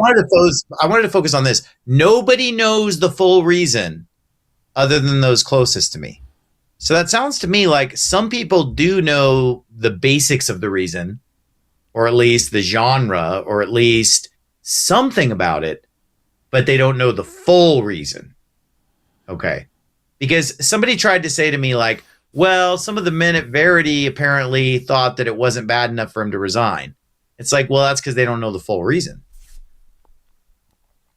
They maybe have an inkling of the reason, but nobody knows the full reason other than those closest to him. So, well, I mean, the statement Anyway, I just wanted to obviously point that out. spells out that he's not going to tell you what's really going on. yeah. And then no one pushed me out. This was a voluntary resignation that I initiated. Oh, really? Then why was your last sermon end of Jeroboam? I do believe that it is a voluntary. Again, I'm operating on the fact that every word he says here is like technically accurate. So I do think that he voluntarily resigned and that he initiated that. But I guarantee you that was initiated by something else. Like he was caught, because there's no way this was planned. He got busted this week. Last Sunday, he did not know about this because he's preaching the end of Jeroboam as his final sermon. No way. So obviously he got busted at some point after Sunday. And then because he was busted, he did a voluntary resignation that he initiated. Like, they're not saying you have to step down. They're just like, you're busted for this sin. And then he's like, oh, hey, don't worry about it. I'm going to step down. Don't expose me. I'm going to take care of it myself. I'm stepping down. I'm resigning. It's all good. So, and then again, you already pointed out the very important observation. I'm deeply sorry for the hurt that this will cause. What's the this? The this is his voluntary resignation. So the only thing that hurts is the fact that we can't have the most awesome pastor anymore pastoring us. Doesn't that suck? So he's not saying, I'm sorry for my sin. I'm sorry for what I did. I'm sorry for the moral sin. No. He's just sorry for the hurt it will cause. And so this is, again, an unrepentant man, which is why you're seeing this vague garbage statement, because he's not repentant. And by the way, he's 100% unrepentant of lying about me and slandering me too. So he has not apologized for that at all. He told bold-faced lies. He said things that were demonstrably false. No repentance for being a railer. No repentance for whatever this crap is. And, I'm glad you pointed that out, because I think that's important. Well, I love this church. Here's the thing that about the timing too, though, is it's rapid. Like it's real fast. And the Romero thing was real fast. But again, the Romero thing was because he got caught. But again, I'm saying the Romero thing's pretty extreme. I mean, do you really want to allow a guy who's taking church money to spend on hookers and gambling to even still be in control in any degree? And it's probably like, no, we need to basically remedy this right away. And like some people get fired and it's like a slow, changing out the guard. Some people get fired, they show up and somebody's already packed their desk for them. And this was effective immediately. So like this seems like real rapid, and you kind of have to wonder like who's behind the curtain a little bit, because there's no way that this makes sense. And if he really loves the church, like you would think he would try to land the plane a little more gracefully, like lining someone up, talking to some people, trying to like identify whatever the next pastor. Whatever it was so serious that he can't even preach another sermon. That it's just the end of Jeroboam. It's so serious, he can't even get up and preach a final sermon. He can't hand the keys to anyone. He's not going to ordain the next pastor. It was so serious that it happened suddenly, and it was just like He has to resign and get out immediately. And I'm not saying anyone made him do that. I believe him when he says it was voluntary. But what I'm saying is that it was so serious that he can't face the music. He's just like, I got to get out of here. I'm done. Or someone's kind of influencing it to some degree. I mean, because again, I don't know if it would even be necessary to say that if there was any implication that there's someone else involved. Like, if you're just doing it out of your own whim, I don't know. I don't. You want to know why he's saying? So you're asking why say this was a voluntary resignation? I'll tell you why. Because he's trying to make himself look good in the statement because he's unrepentant and he's just, I didn't steal money. I didn't do it. I didn't break any laws. I didn't commit adultery with another person. Oh, I did this myself. This is a voluntary resignation. No, I'm sorry. I don't agree. I don't agree with this because here's the thing. There's too many unnecessary words here. It says this was a voluntary resignation that I initiated. No one makes that sentence unless they feel like people are going to think someone forced them to do this. Okay, I'll bite. That I initiated is the unnecessary part. Exactly. So let's lean into that, okay? That I initiated. You know what that means? It means that he initiated it, but someone else is maybe somehow they're involved. Something else is going down. He started it. It's a voluntary resignation that he initiated, but he's not saying he's the only one demanding it, calling for it, driving it. Someone else could be driving it, but he initiated it. But if I said, I'm operating wait a with minute, the assumption that everything he says is true here. I'm not saying that it's not technically true in a sense, but let's just say hypothetically, someone says, "Hey, what you're doing is wrong here. What are you going to do about it?" And he's like, "I don't know." And it's like, "Well, the way I see it, you need to do A, B, or C." And then he's like, "I guess I'm going to do A." And then he claims that that's him initiating it, even though it's kind of like someone's guiding the situation a little bit here. Because again, it's possible. I just wouldn't say this was a voluntary resignation that I initiated unless I felt like people are going to think that I didn't do this on my own. Yeah. And so that's because he says it three different ways. No one pushed me out. This is a voluntary resignation. I initiated. It's kind of like it's a lot. It's a need to persuade, and the need to persuade, and it's its own paragraph. Yeah. Jumping down to I want to encourage. Yeah, scroll that down a little bit. Maybe I think that's pretty much where we're at, I think. He says, I believe that Verity Baptist Church is the greatest church in the world. So what are you basing that off of? Like in what way is Verity Baptist Church the greatest church in the world? It's like you have been leading this church astray over the last few months. You've been involved in some crap that's so bad that you can't even tell us what it is. And it's so bad that you have to just immediately, suddenly step down. How is Verity Baptist Church the greatest church in the world? Is this not just him bragging again? Because honestly, I don't find a lot of fault with this because he's just saying he really loves the people. He just really loves the people there. I mean, if you just interpret church as people and you just say like, hey, I really like the people. And again, he restates it in a sense. It's filled with the greatest people in the world. He felt like he really liked the people. Yeah, but what is this? What is this bull crap if you remain united?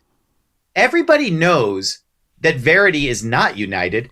Half the church loves the new IFB and half the church hates the new IFB. How is that a united church? But do we really even know? Is it really 50-50? Is it 80-20? I'm not saying it's 50-50, but I'm saying there's a large contingent that loves the new IFB. There's a large contingent that hates the new IFB. Okay. This is a house divided. He divided the house and now he left. How can they remain united? I definitely think that it's going to be difficult to keep a majority without strong leadership. And I think that's why it's important. And that's part of the reason we want to do this stream is kind of talk about this a little bit and try to give some helpful tips. Because I do think that Verity Baptist Church can still be successful. And you brought this up earlier. Absolutely. If it leans back into its new IFB ways, of course we think that there's a bright Look, future ahead. But if I they side on the absolutely other agree. side, it'll be a church split. I absolutely agree with you that Verity Baptist Church. I'm not criticizing Verity. I'm not attacking Verity. I'm not saying Verity is a bad church. I'm saying that it's not the greatest church in the world. Okay? It just isn't the greatest church in the world. It just isn't united. Okay? It's a church that is fractured. You got people who want to do the right thing. You got a lot of really cool, godly people that still go there. You got people there who love hard preaching, love soul winning, and you have a bunch of slanderous, gossiping, backbiting pieces of crap who go to that church. You have both. It's just a fact. And so, no, it's not the greatest church in the world. And it can't remain united because it's not united in the first place.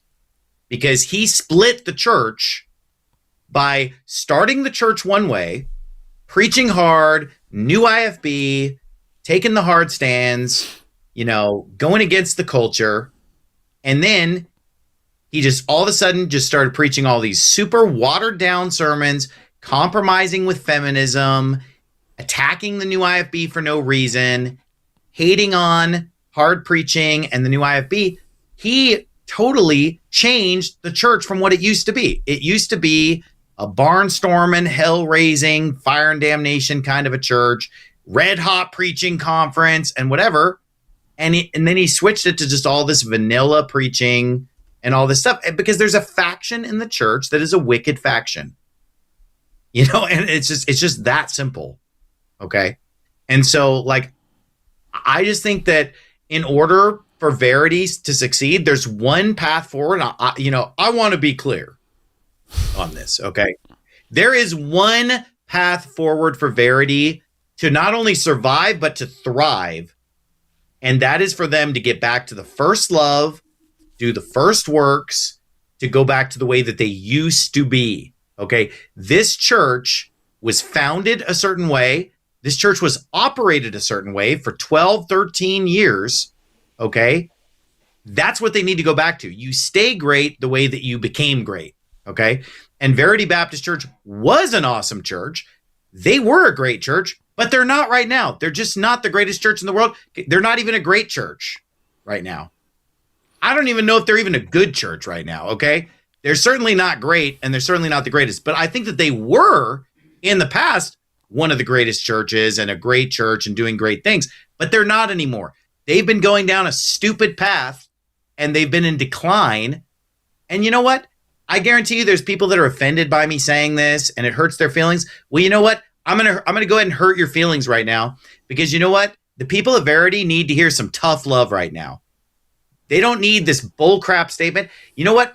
You can love or hate Pastor Anderson, but he's not going to bullcrap you with a meaningless statement. I'm going to tell you what I actually believe. Okay. And here's what I believe. I believe that there are still a ton of great people at Verity Baptist Church. I think that the church can do great things for God, but that there are some rotten people that need to be thrown out of the church. And the rotten, railing, gossiping pieces of trash need to be thrown out. Need to get an NIFB style preacher in there, like the way Pastor Jimenez was for the first 12, 13 years or however long of pastoring when he was preaching hard. And if they do that, the church can survive and thrive and become an awesome church. Because guess what? Steadfast survived a horrible scandal, new pastor, and now the church is way bigger than it was, doing way more soul winning than it was under Romero, way bigger works for God, way better sermons, way better attendance, way better soul winning. There's no reason in the world that Verity cannot do the same thing, that Verity cannot turn the corner, get a man of God in there, win souls, preach hard, do great works. Like, it can happen.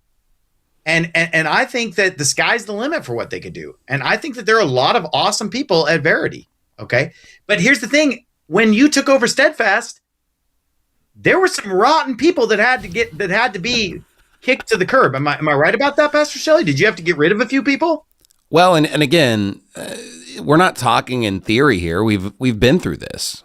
And I would argue in some senses it was worse, in some senses it was better. And in some senses it was worse that the scandal was way worse.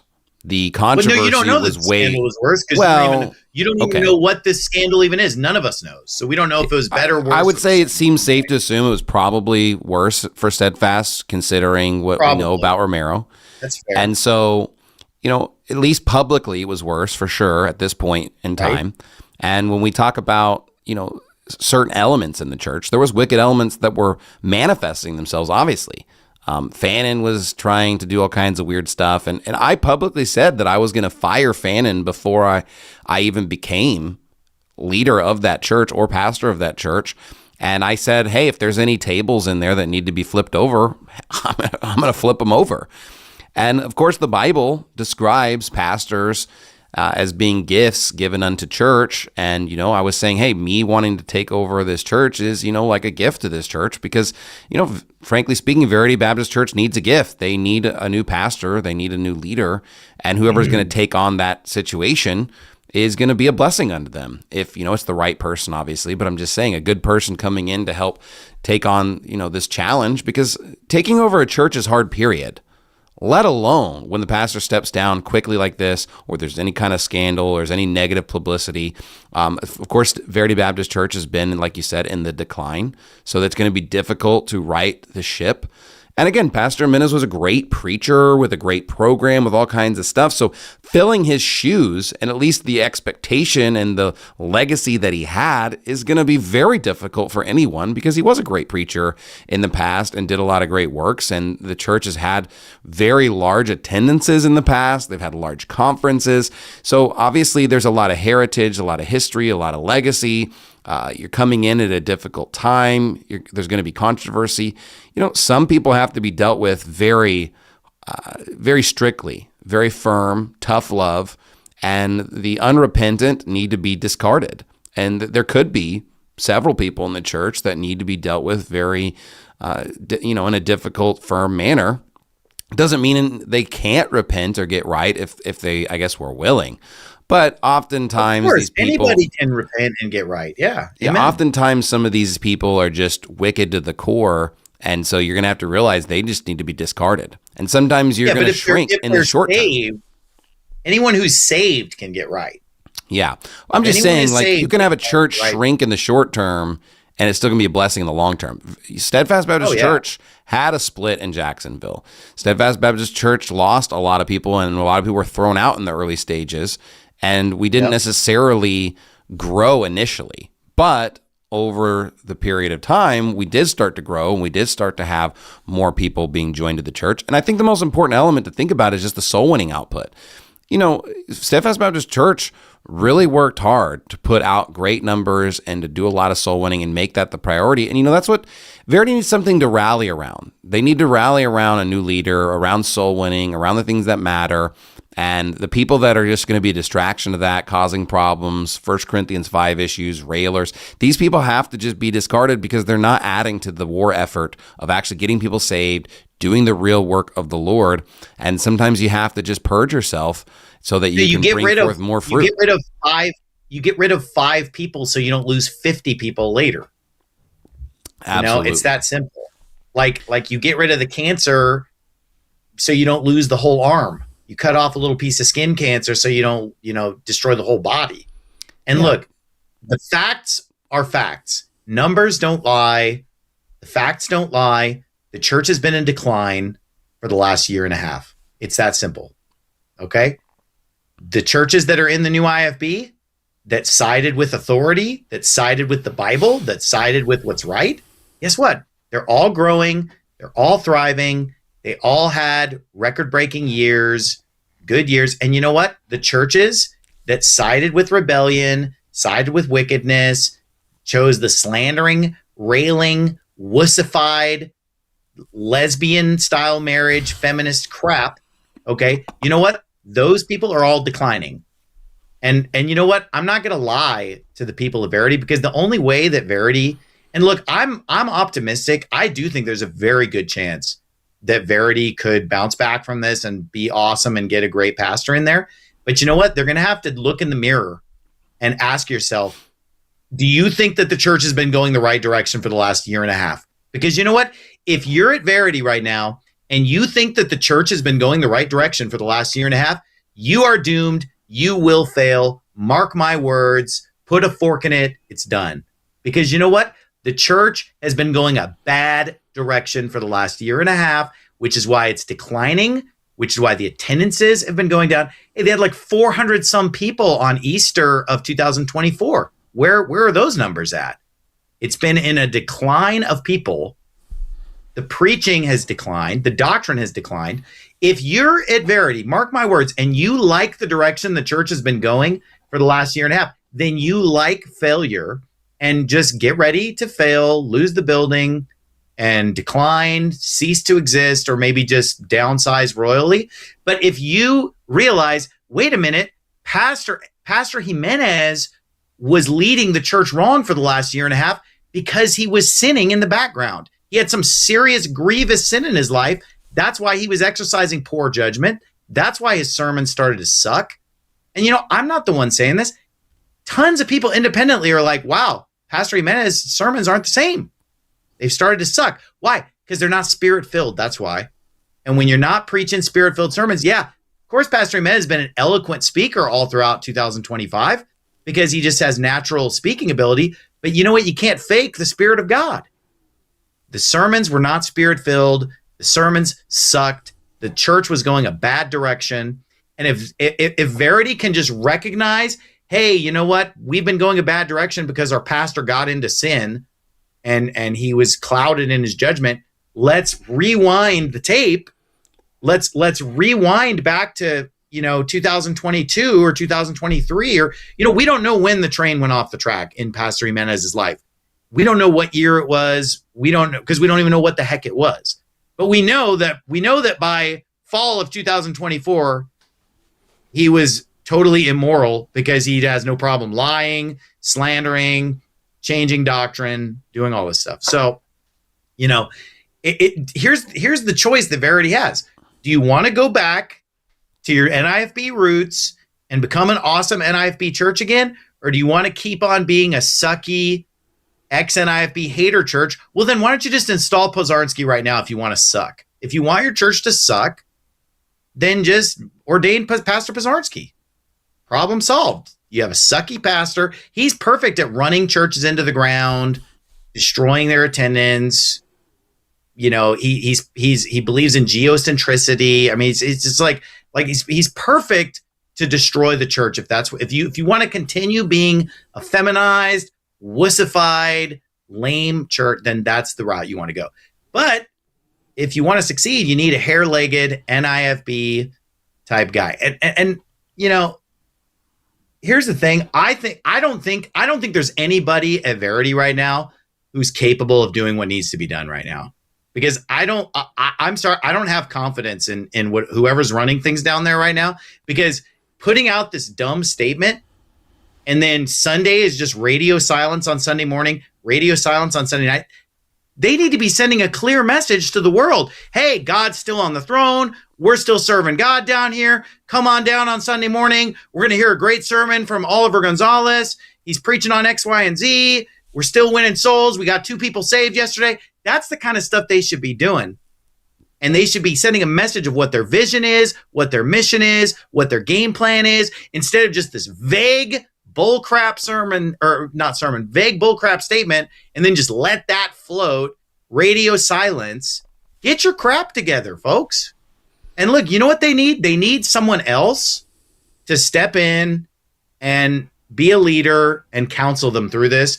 I don't care. Pick some, whether that's Pastor Thompson, Pastor Stuckey, Pastor Mejia. I don't care who it is. But they need to bring in some kind of an advisor because that's what Steadfast did. They brought me in as an advisor. Steadfast brought me in as an advisor.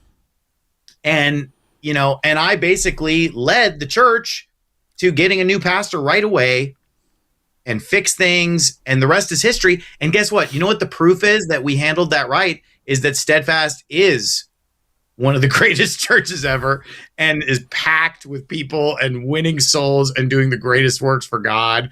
I mean, Steadfast Works in 2025 just blew me away. That fact sheet that you had, I mean, it's just it's mind blowing stuff.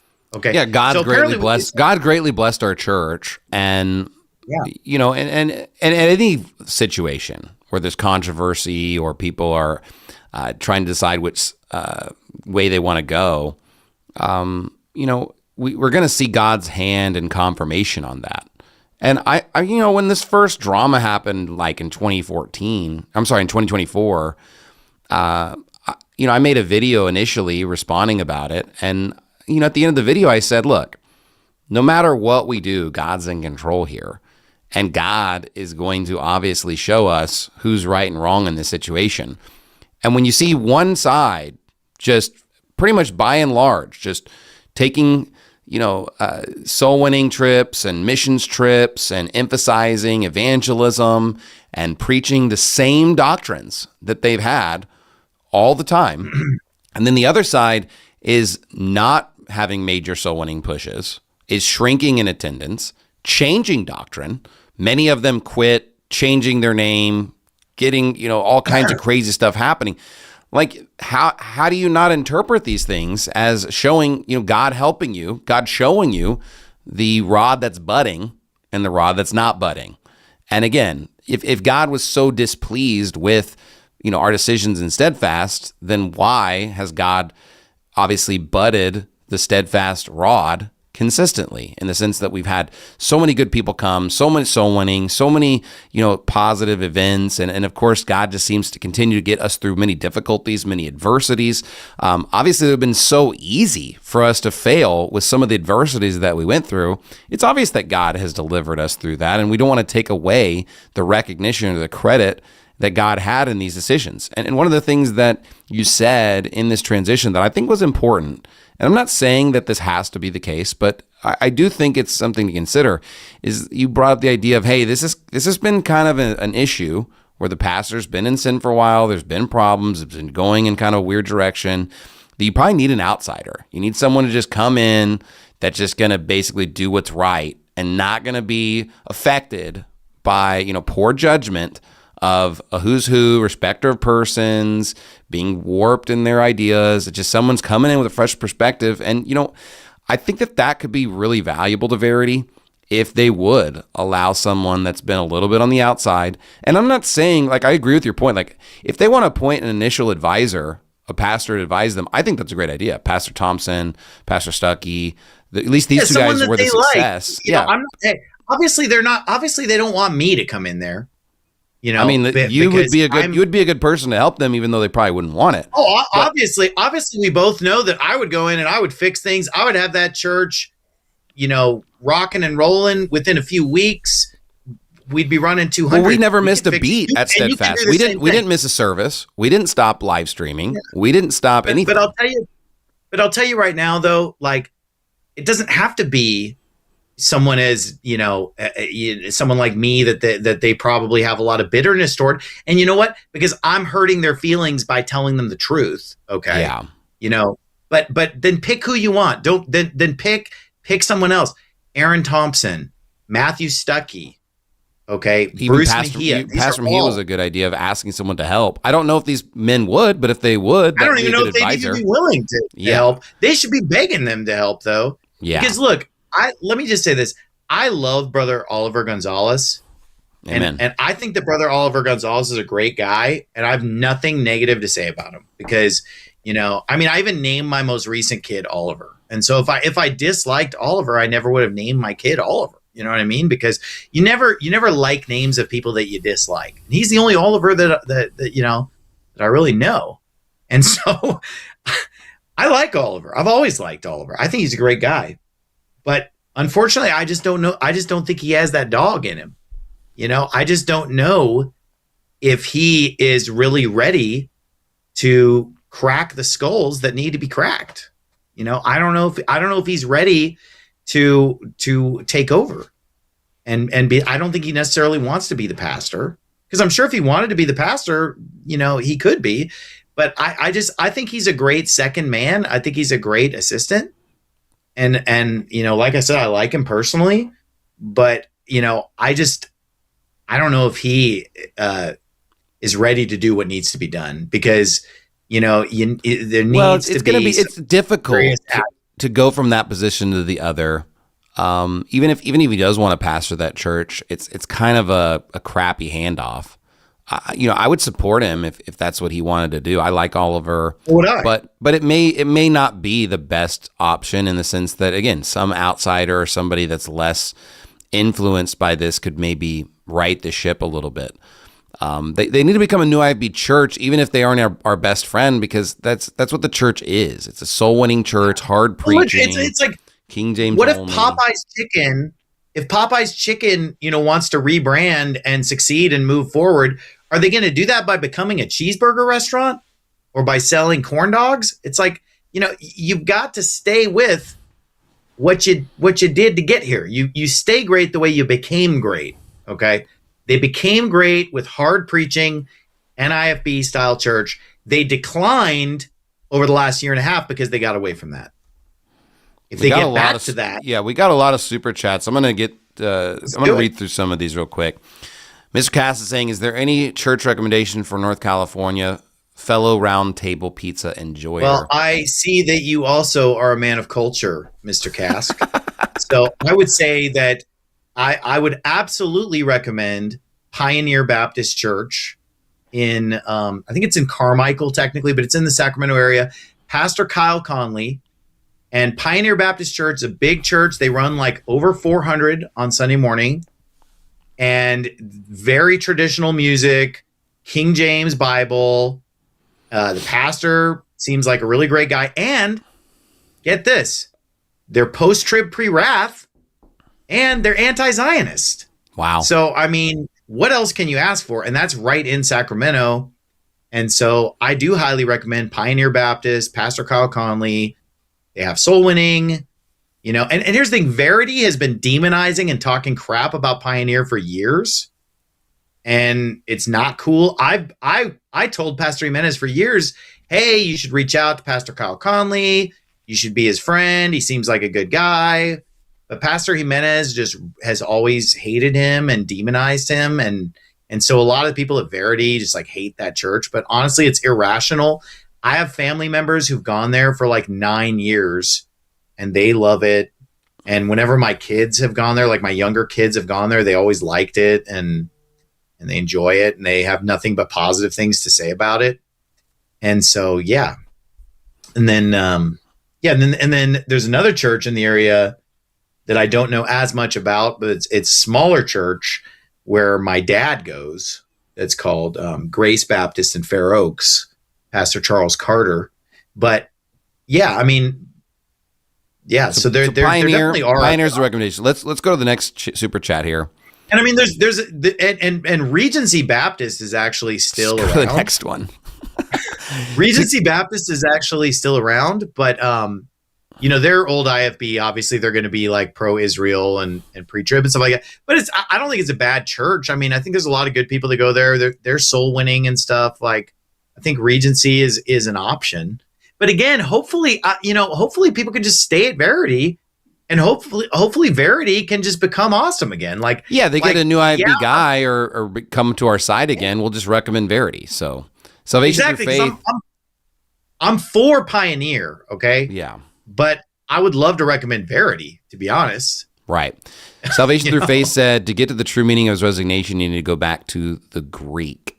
Let's go to the next one. So apparently it was originally written in Greek. So we got to get that. Well, if we could just get that manuscript, we could work on it. Yeah.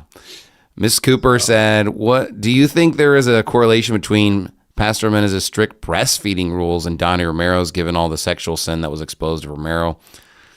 I have no idea, because here's the thing: we don't know exactly what Pastor Jimenez got into, so maybe I would say it's possible. Let me comment on this. It's definitely an interesting correlation.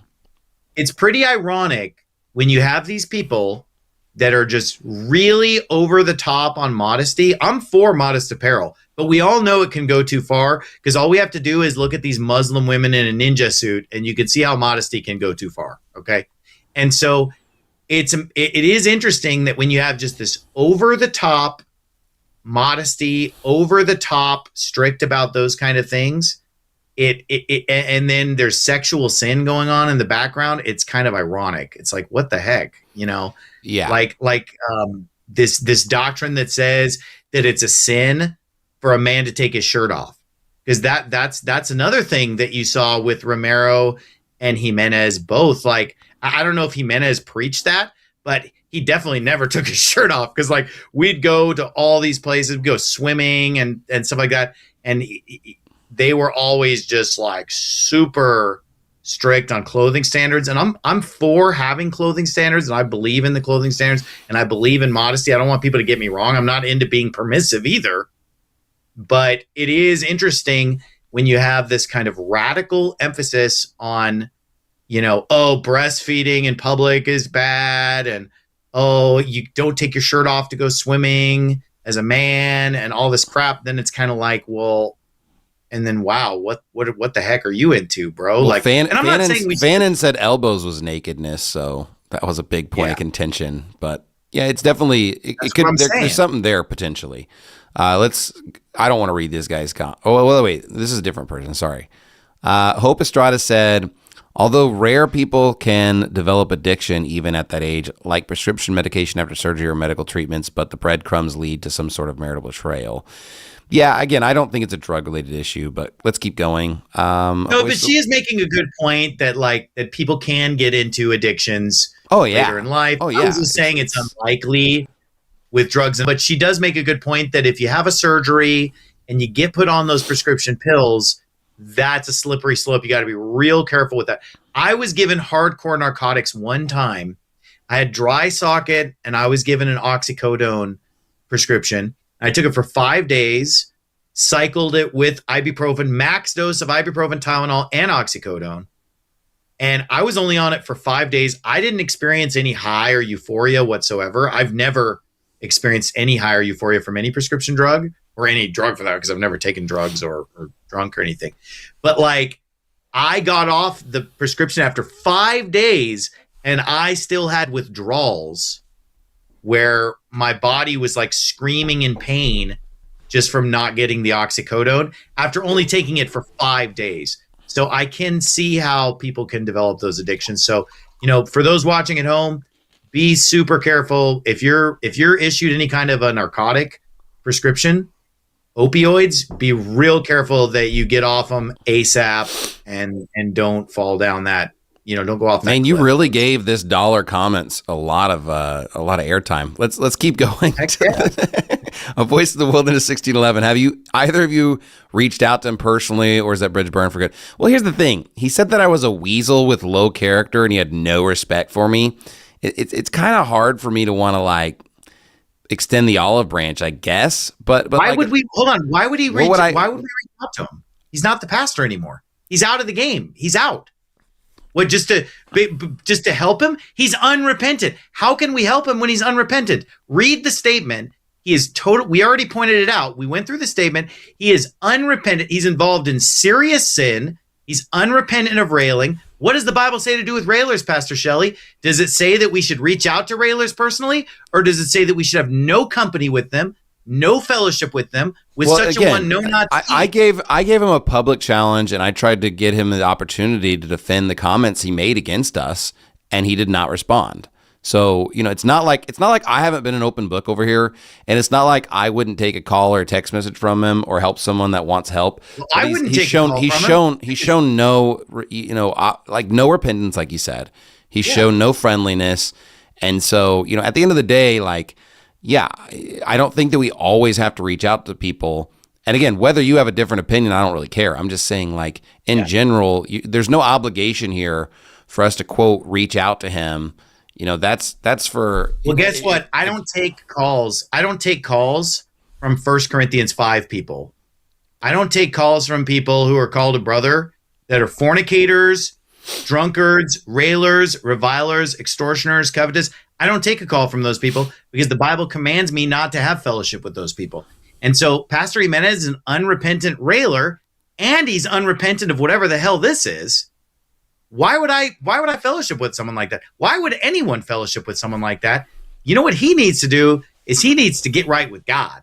He needs to repent of whatever this wickedness is and repent of his railing and the other crap that he's done over the last year and a half, that's on him. He should be excommunicated anyway for being an unrepentant 1 Corinthians 5 guy. So let's go to our next chat. I gotta get through these chats because we have too many. Look, hey, this is $1. $1 still has value, buddy.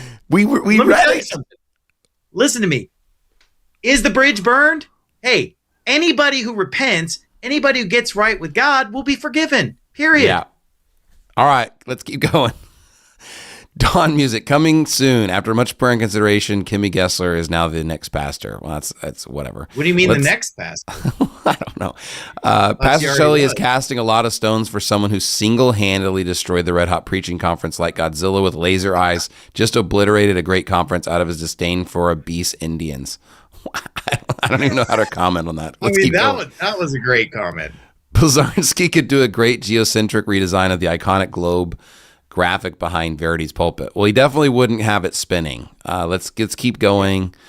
Pastor Jimenez stepped down because his wife caught him listening to Aleph Wave. Well, I mean, it is possible techno music is on the list. So, Ecto Gamut, I don't know how you say your name. How much time would you give the leadership to find a solid way forward before they have to sell the building? $20K a month mortgage is no joke. Well, here's the thing. This is important. Here's the thing. I don't think that they need a lot of time. Like, I don't care about the building thing, really. They need to make sure to just solve the problem ASAP because, of course, wicked people like Fannin were always saying, like, we need to wait for a better option or whatever. And it's like, of course, that better option never came. He just self-ordains. So, again, I think a wicked element could want to sit here and squander this opportunity and take too much time and just harm the church. Like they need to find a good person. We've talked about it. We brought it. Find an advisor at least and get them in, or find the right person to get them in right away, and move on with life. You can let the new guy decide what's going to go on with the building or the money or whatever. But if you actually want to keep that building and keep going, like you probably need a new IFB person that's a strong leader that's going to get in there, that can rally around, have momentum, have some friends. That's just just the reality. Yeah, I'll let you comment on this. Sorry, I was just interjecting that it's not even a probably, it's for sure. But the thing is, like, the building I don't think is the biggest issue. But I mean, I would say put the building on the market today would be my advice, because like it doesn't necessarily mean that you even have to sell it, but like getting it on the market, because it might not be realistic to hang on to it, and at least maybe getting that ball rolling or thinking about that just realistically. But honestly, the building and the money isn't the most important thing. The most important thing is, how much time would you give the leadership to find a solid way forward? They should have found a solid way forward a couple minutes ago, is what I would say. And every day that goes by is bad. Yeah. And the sooner they can get a direction and a plan, the better. They are wasting time. They should be making public announcements. They should be updating the website right now. They should be making public announcements right now. They should be coming out with videos tonight, statements tonight. I mean, they should be burning the midnight oil and making this happen, because doing nothing is a horrible idea. And as far as, they should have a new pastor by the end of January. Yeah, I mean, think about any business, if they lose their CEO, waiting to replace that position is not a good option. That's just a train wreck. And when the church, like if you want to stay united, you need a new leader ASAP and to move on, because it's going to fracture and splinter more and more every second that there's uncertainty.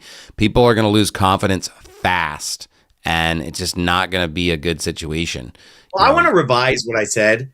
If the people down at Verity are going to bring in a new IFB pastor, then there's no need to put the building on the market, because the NIFB can fill that building. Period. Exactly. Okay, but if you're thinking about ordaining Pozarski or someone like that, then please put the building on the market, because the no IFB.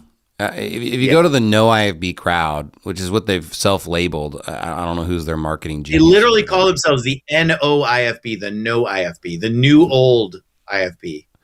then yeah, I mean, they're just going to parasite that building and church, and it's just going to be a self-destruction. Obviously you can't build a New IFB church and then turn into a hater and succeed. And so, yeah, that's like if you came out, it's like if Wiener Schnitzel decided to become a vegan restaurant. It's like, or, you know what I mean? It's like you can't just switch like that. Yeah, or it's like America turning communist. It's not going to work. You gotta stick to. You have to stay with the guiding principles that you were founded on. Every organization that gets away from its guiding founding principles fails. Period. Look, there are liberal churches that succeed. There are watered down, vanilla, old IFB churches that have some level of success, but that's because that's what they've always been. That's how they started. That's how they act. That's what they are. You can't just change to that. We got a couple more super chats. Let's pull up the next one. I finally remember the film Beyond Jordan and Pastor Jimenez's role in it. I actually thought it was even better than Marching to Zion. I totally disagree. Marching to Zion's an infinitely better film. Beyond Jordan was a good movie. Pastor Shelley hates it. It was. I think. Obviously, Marching to Zion was better. Wow. I do love Beyond Jordan though, and Pastor Shelley hates Beyond Jordan for no reason, even though it was a good movie. And I wrote the entire film. So I didn't say I hate it, but to say that it's better than Marching to Zion is just it's false. Well, at least he put a $2 on this. All right, let's go. The ruling class wants us all to be afraid of having leaders. It's sad that Pastor Jimenez fell into that recently. Yep, very true. Going.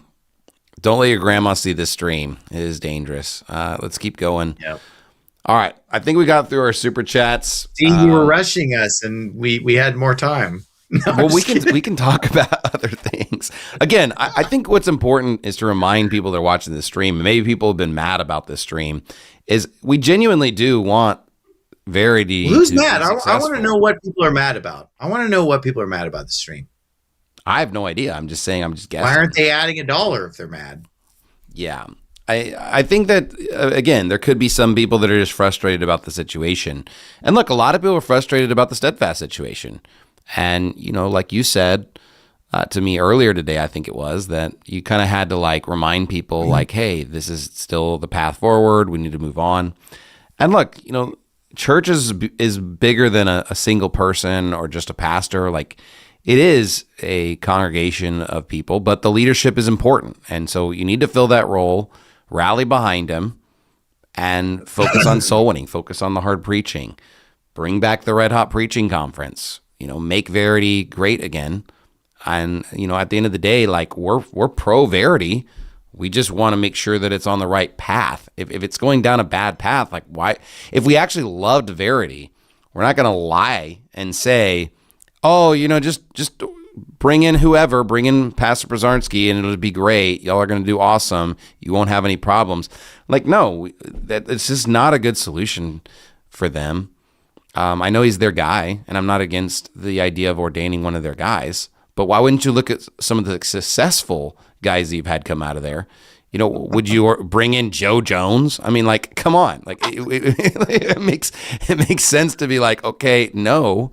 Let's find a guy that, makes sense. Joe Jones.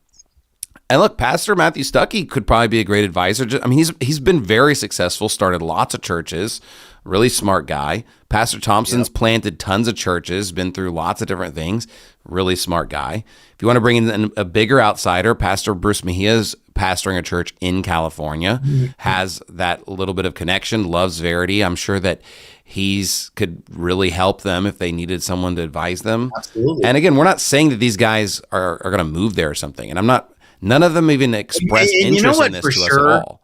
But they could help. What for sure needs to not happen is for Pastor Jimenez to be continuing to run this church from exile. Yeah. Napoleon Bonaparte. He's out. I'm saying he's out. He resigned, moral sin, whatever that is, he's out. And you know what? They need to take control of their own destiny. They shouldn't care what he wants. What he wants doesn't matter. He screwed up. He forfeited his right to run the church, and he needs to stay out of it. And his wife and kids are there and stuff. they need to just stay out of it, because you know what? Nobody cares what they want, because it doesn't matter. We didn't care what Romero wanted or Steadfast. It's like, no, man, you forfeited your right to lead. It's time to let the other people take care of it. So Verity needs to not be like, hey, Pastor Jimenez, what do we do? Pastor Jimenez is making bad decisions for the last at least year and a half, probably longer than that. And so his decision maker's broken. Whatever he says, I would do the opposite. Okay. And so, the people of Verity need to figure out what do they want? It's like, which way, oh Western man? Like, do you want to go the way you've been going for the last year and a half? Or do you want to go the way that you went for the previous 13 years before that? You know what I mean? Like, which way do you want to do it? Are you going to go with Jeroboam, or are you going to stick, with Rehoboam? It's like, which side of the line are you going to go with? Are you going to side with the rebellious side of Israel, or are you going to stick with Judah? There's a line in the sand often in the Bible, because these lines in the sands get drawn. And there was a literal line in the sand in Jacksonville where there was pretty much almost an even split.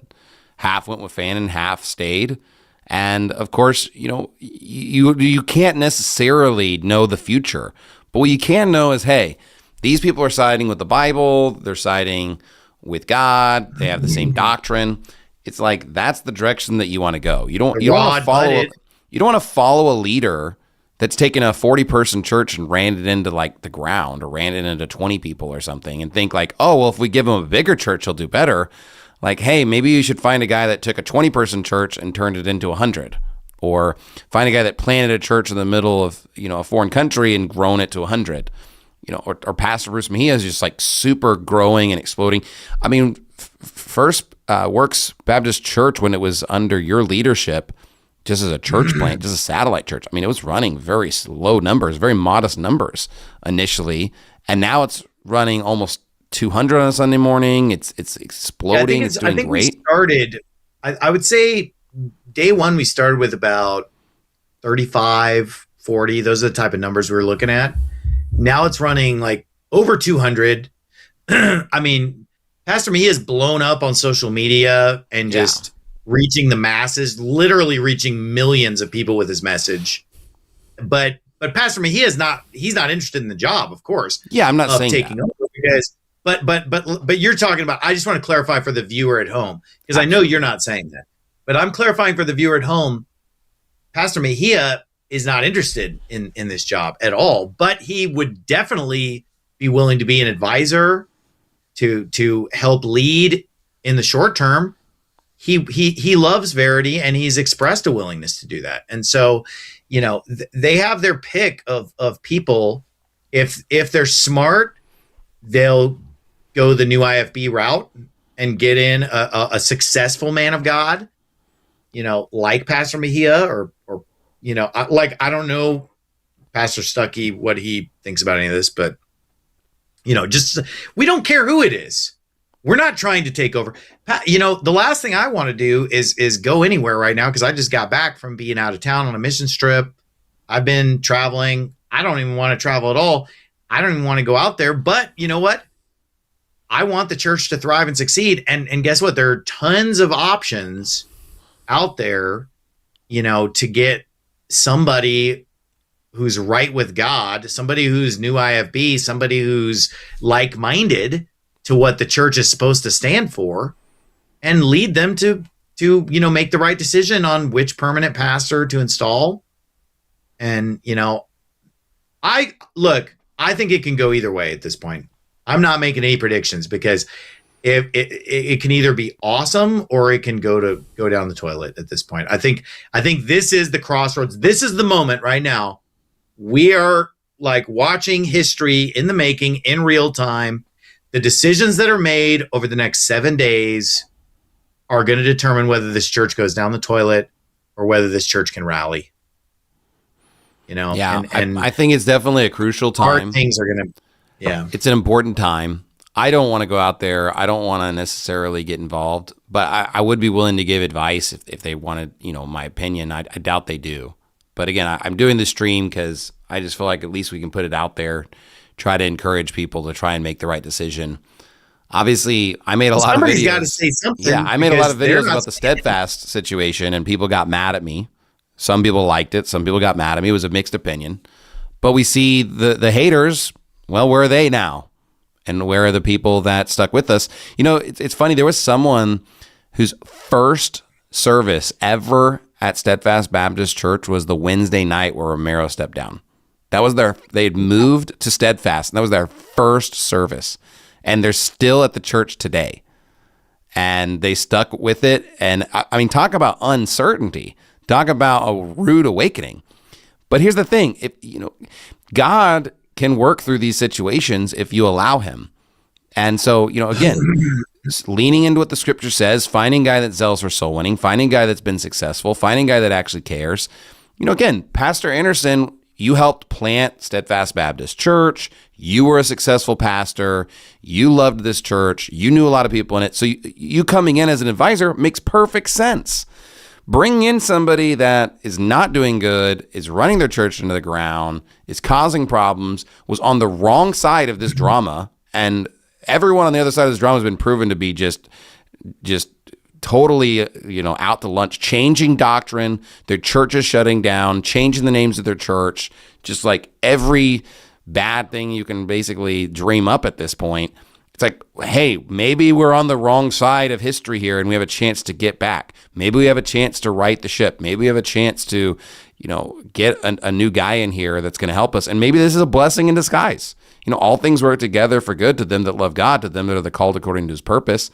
I think if the people at Verity Baptist Church have a heart for soul winning, have a heart for true biblical hard preaching, and they want to get back to a new IFB style church, they can make it happen, and it can happen, and they can be successful. But like you said, it's going to be important what they do in this short period of time, and they need strong leadership. Yeah, and if they decide to go down this sucky path, well then, Pioneer Baptist is there. At least, someone will fill the void if they don't. I mean, there's a good option. It's not like there's just no good churches in Sacramento. Yeah. I mean, there are good options, but we'd rather be watching Verity have a renaissance in 2026. 2026 could be an awesome year for Verity. And here's the thing. From Pastor Jimenez's perspective, like I said, his decision maker's broken. They shouldn't care what he thinks. They shouldn't ask him what he thinks. And whatever he says, I would do the opposite because he's screwed up. But you know what? What's better for Pastor Jimenez in the long run is that Verity succeeds and thrives. And so what we're saying right now is actually loving toward Pastor Jimenez by saying, hey, change the course of the ship and go back to the way it used to be. Because if Verity rallies, and let's say 5 years from now, Verity is, having their 20-year anniversary and they're having big attendances, big soul winning, big thriving church. You know what? Then it's going to be like, hey, we're thankful to Pastor Roger Jimenez, the founder, and he served for 15 years and he founded this church and it's a great church. It's, we're thankful for what he did. It's too bad that, it ended the way it did, but hey, he'll go down in history as the founder of a great church 30 years from now, 40 years from now. If the church is just doing great, winning souls, doing great works, this awesome NIFB church, he'll always be known as the founder. Yeah. That's a good legacy. Whereas if they take it down this sucky hater path, the ex-NIFB path, the lesbian marriage path, if they take it down that path, then what's going to happen is it goes down the toilet. And then Pastor Jimenez has no legacy because his life's work goes down the toilet and the church gets slowly dismantled, shrinks and until it's just gone or just super insignificant, tiny, meaningless. Like which legacy is better for Pastor Jimenez in the long run? What's better for the kingdom of God? I mean, yeah. What's better for souls? What's better for lost souls in Sacramento is that Verity becomes a red hot soul winning church and tears it up and gets the big numbers and does the good works and gets the hard preaching and everything. Like that's better for the kingdom of God. And it's even better. Not that I care about, Pastor Jimenez's legacy since he did this to himself, but like it's better for his legacy if the church succeeds and thrives. Am I right? I agree with everything you said, and it's definitely true. You go the no IFB path, it may not even be a Baptist church in the near future. It's going to change doctrine. It's going to get weird. They could have financial ruin. Like there's so many negative options there, and I don't see a positive outcome for them. They basically have to go back to the way they were, go back to the old path wherein is the good way, or they're going to die. It's an inevitable. Before the moral sin started. Yeah. Go back to the way Pastor Jimenez used to be before he got into the so-called moral sin. Yeah. If right? they go back, I think it's a positive outcome. That's the real Verity. Yeah. The real Verity, the real Pastor Jimenez is before the so-called moral sin happened, before he got into that and started making weird decisions and preaching sucky sermons that are vanilla and boring and lame. Like, well, and again, I know that what I'm saying is rude and probably it hurts a little bit for people at Verity to hear this, but this is what they need. They need to be hearing some straight talk right now. Okay. I'm gonna get through a last round of super chats, and I'm gonna give you the last few moments to say what you want. But it is some tough love, and they need some tough love here, and we do love them. We want what's best for them. A voice in the wilderness says, "I'm mad." I don't know what you're mad about exactly, but I can see that. It was a joke. The person's not actually mad. It's because I said, "Hey, if you're mad, you need to be putting money on it and saying that you're mad." It was a joke. Slav Squad. We need a David to rise up and kill Kimmy the Goliath. Wow, a lot of hate. Yeah, because you know what? I'll call it out for what it is. You want to know who the rotten faction is at Verity? Let's just call it out. Adam and Kimmy Gessler should have been excommunicated a year and a half ago. And you know what? Instead, Verity decided, I guess they want to lose about 100 members instead of just one crappy family. So Adam and Kimmy Gessler, there, I said it. And by the way, everybody who was cheerleading Pastor Jimenez's niece to divorce her husband, those people need to get right with God or get out too. Let's keep going. So put that in your open smack it. Jimenez not even giving a real reason for leaving after over a decade of service is a betrayal to the church. I mean, I do think they deserve a clearer explanation. Let's Dr. Spurgle for Verity Pastor 2026. Well, you got the glasses, so there we go. This isn't the Taliban. If your pastor wants to leave without any good explanation, he can just leave. Well, there you go. Hey, he can leave, folks, doctrine. did you know that he can leave? He can leave. Pastor can leave. Oh, man. She can leave. Yeah, I really hope that is not the future, is the she can leave doctrine being thundered forth from that pulpit. Again, it's obviously it's a sad affair in general, but at the same time, this can be a good thing. Like I said, all things work together for good. It wasn't going in a good direction. So if God loves this church, why would he just allow it to just keep going in this direction? Maybe God allowed this to happen so that we could get a change in leadership and the church, the ship could be turned around again. And so I think that there's a positive outlook here, but the good people need to make their voice clearer, and they need to stand up, and they need to encourage the leadership to get the right guy in there as soon as possible. And, I'll be praying for them. I'll be praying for Oliver and the decision makers over there. Hopefully they'll do what the Lord's will is. But I think waiting a long time, waiting for a better option is going to be a disaster. Do you have any final thoughts here, Pastor Anderson? Yeah, I would say the bottom line is that Pastor Jimenez committed multiple 1 Corinthians 5 sins, railing for sure, plus the mystery sin that we're not being told about. And so he is being punished by God. He was exposed, punished. This is a judgment of God upon him. And so anybody who thinks that, let's keep doing what he's been doing, let's keep going the church, the direction he's been leading it over the last year and a half, let's keep being anti-new IFB. Well, guess what? God is punishing Pastor Jimenez right now because Pastor Jimenez did wicked things. And so, you got to change something. So something needs to change down there. And it's the only way to survive. Yeah, God's not mocked. For what's for man soweth, that shall he also reap. And, the last time we did a stream, we did a stream talking about his crash out sermon. And Pastor Jimenez tried to just rub a lot of people's, nose in all kinds of weird stuff and try to shame people, and just kind of lost his mind and said all kinds of crazy stuff, and is calling people weasels and saying he has no respect for people and blah, blah. And again, you got to be careful when you're saying these kind of things if it's not true. And God is not mocked. You're not going to sit here and just lie about people and slander people and trash people that have been your friend, that want to be your friend, and just nothing's going to happen. And I think there's been people cheerleading that slander. There's been people cheerleading that negativity. Those people need to be taken to task and need to be dealt with. And this is a serious issue. A lot of people's lives are on the line. A lot of people have moved to Verity. A lot of people invested a lot of time, money, effort, energy in Verity. And if they want to see it go in the right direction, they need a strong leader to come in and take over and provide that strong leadership. We've been through this. Steadfast has been through this, and God got through it with us. God was with us. God has helped us. Let us be an example of how to handle this type of situation. And again, like I said, I'll be praying for Verity. I hope that Verity Baptist Church can make their decision. I'll be praying for Brother Oliver. And they need a new IFB guy to get in there. Of course, we'd love to help them with that. We would love to be their friends. We'd love to recommend their church. But they got to get, some things right. And, thanks to our show audience, we had a big show tonight.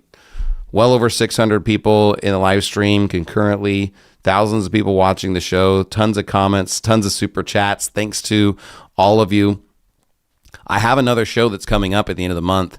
Pastor Bruce from He is going to be coming on the show as a guest. I don't believe it's this Wednesday, but maybe the next Wednesday. We're going to have him as a late night special show. We'll still be trying to do the Baptist Bias on a monthly basis. And I'm hoping maybe in the short term, I don't know exactly when, but I'm going to start maybe doing a solo show in the mornings on Thursdays. And so I'll still be doing solo shows weekly. We'll have the Baptist Bias at least monthly, plus special broadcasts. We got one with Pastor Bruce Mejia coming in. You can, of course, support the show, baptistbias.com. You can join our email list. We'd love to have you. Maybe eventually Ben will be done riding camels and he'll join us back on the show. We're looking forward to that as well. Thanks, Pastor Anderson, for being a guest on the show. And, of course, this is an uncomfortable topic, but, we're not going to shy away from uncomfortable topics. This is the Baptist Bias. We're going to talk about them and address them. And if you don't have it already, you need to get it, the Baptist Bias.